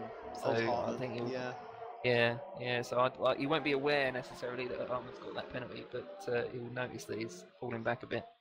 Well, we'll keep an eye on that, because Erschiene could still very much close down. And Parder Cooper, well, he's in P7 in the Red Bull. Solid race from him, as always. Peter Phillips, his teammate, he's in P8. Mark Stappers in the McLaren. Great season from Mark, and I expect a lot more from him. I think he might serve himself better, though, by not making his life so difficult. Yes, yeah, I think you're absolutely right. Yeah, he didn't make it easy for himself, did he? Fair play to him. I mean, Stappers, great driver. You know, no assists, cockpit view. You know, fantastic, real warrior. But I think if he actually eased off a little bit on himself and maybe, you know, went with maybe, you know, a cockpit view, I think that might be sufficient. Or maybe, you know, I don't know really. Maybe something on the, maybe activate the brakes, maybe a bit more, because he does tend to lock up quite a bit. I think he might serve himself better. When I started on, I mean, I've only been using the wheel for about 3 weeks. But when I started, I was insistent on using no assists because I wanted to sort of, you know, I wanted to start off get the feel at the top end. Yeah. Yeah. I mean, I used no assist apart from ABS on the pad, and I was hoping to transfer that over to the wheel. It hasn't quite happened, and I've ended up turning traction control back on. It's on medium, and after doing that, I've actually gained probably half a second or 3/4 of a second around most of my lap times. Yeah. So I think that has helped me. I will eventually turn it off again once I get more confidence, and I think perhaps Mark Steppers would benefit from doing the same thing. But I know he's a bit of a perfectionist, and he likes things authentic. Indeed, he likes to keep it real, and he is hardcore, as is the F1 League, as I often refer to them. Real Dutch hardcore. You can't get any better than that. 100% races as well. And Marcel France for Toro Rosso, he's down in P10. I think following the AI of Marcel Dronig, who still seems to be out on track, interestingly enough. So Marcel France for Toro Rosso, P10, and just out of the points, Kevin Van Delft in the McLaren, and a great, again, rookie season for him. And rookie, I think he's only done about 7 races this season. He came in right, you know, at the end of the season. So fair play to him. It's a tough one to call, and you know, he's not been finishing up the front. Obviously, one doesn't expect that, but I think a good rookie season start for him certainly. Yeah, he's had. Yeah, I'd be proud of that season if I was him. Half a season, and yeah, I mean, he's going to get better with experience, particularly with these guys as well. Yeah, I think he's got. Yeah, he can be happy with how his season's gone. Meanwhile, by the way, Debris on the final lap is only half a second behind Rob Moldering, sorry, and I think he might do it. He might well do it. Now, I'm with Seb Bogart at this moment in time. He's just coming round turn 12 into 13, 14. Rob Moldering is coming round turn 10. He's got Basta Breen on the side of him now. They're side by side as they're coming down to turn 11. Will Debris make the move? Yes, he does. Good move. Right on the final lap, Debris makes the move. Seb Bogart now coming round the penultimate turn 20 to take the win. Round turn 21. And Seb Bogart for Ferrari takes the win here at Abu Dhabi and the championship. His teammate Basta Breen makes the move in the final lap on Rob Moldering for that second place. So we have a 1-2 Ferrari. Rob Moldering. No, we don't. No, we don't, because Rob Moldering's got the points. Excellent. Rob Moldering maintains the place due to penalty points and splits the Ferraris and takes P2. Fantastic result there for the Williams driver. Basta Breen takes 3rd place. Zander Hermans, though, for Mercedes, comes round the final turn, and I've got to say, fantastic race. What a great close to his season. Zander Hermans for Mercedes takes 4th place. Absolutely superb. Damie Hartman for Haas takes 4th. Guido Airshine for Renault takes 5th. Sorry, Zander Hermans actually gone down to 6th. Oh, he's got he had a couple of penalties, didn't he? He had a couple of penalties there, so Zander Hermans actually finishes 6th. Hartman was 4th. That's a shame. Airshine was 5th. Hermans was 6th. Parder Cooper 7th. Peter Phillips coming round now, the penultimate turn. He will take P8. Nice to see both the Red Bulls in the top 10. It is actually, yeah. Parder Cooper and Phillips finished 7th and 8th respectively. Mark Stappers finishes P9. Marcel France, last man in the points, P10. And Kevin Van Delft for McLaren. Great shame there for Zander Hermans. You know, I thought he was going to get that 4th, but obviously penalty points that he had incurred made sure that or pushed him down to P6. But whichever way, still a fantastic race for him, I have to say. Yeah, again, there's absolutely no fault in his ability in his race. Absolutely phenomenal stuff. Bogart celebrates with the. There you have it. Seb Bogart takes the win here at Abu Dhabi, takes the championship as well, finishes first place once again in this F1 Tonight Championship. This is the close of season 4. His teammate Basta Breen takes third on the podium, but second in the championship. So great result from him. Rob Mouldering for Williams. Great rookie season as well for Rob Mouldering. Let's bear that in mind. Hadn't mentioned that earlier.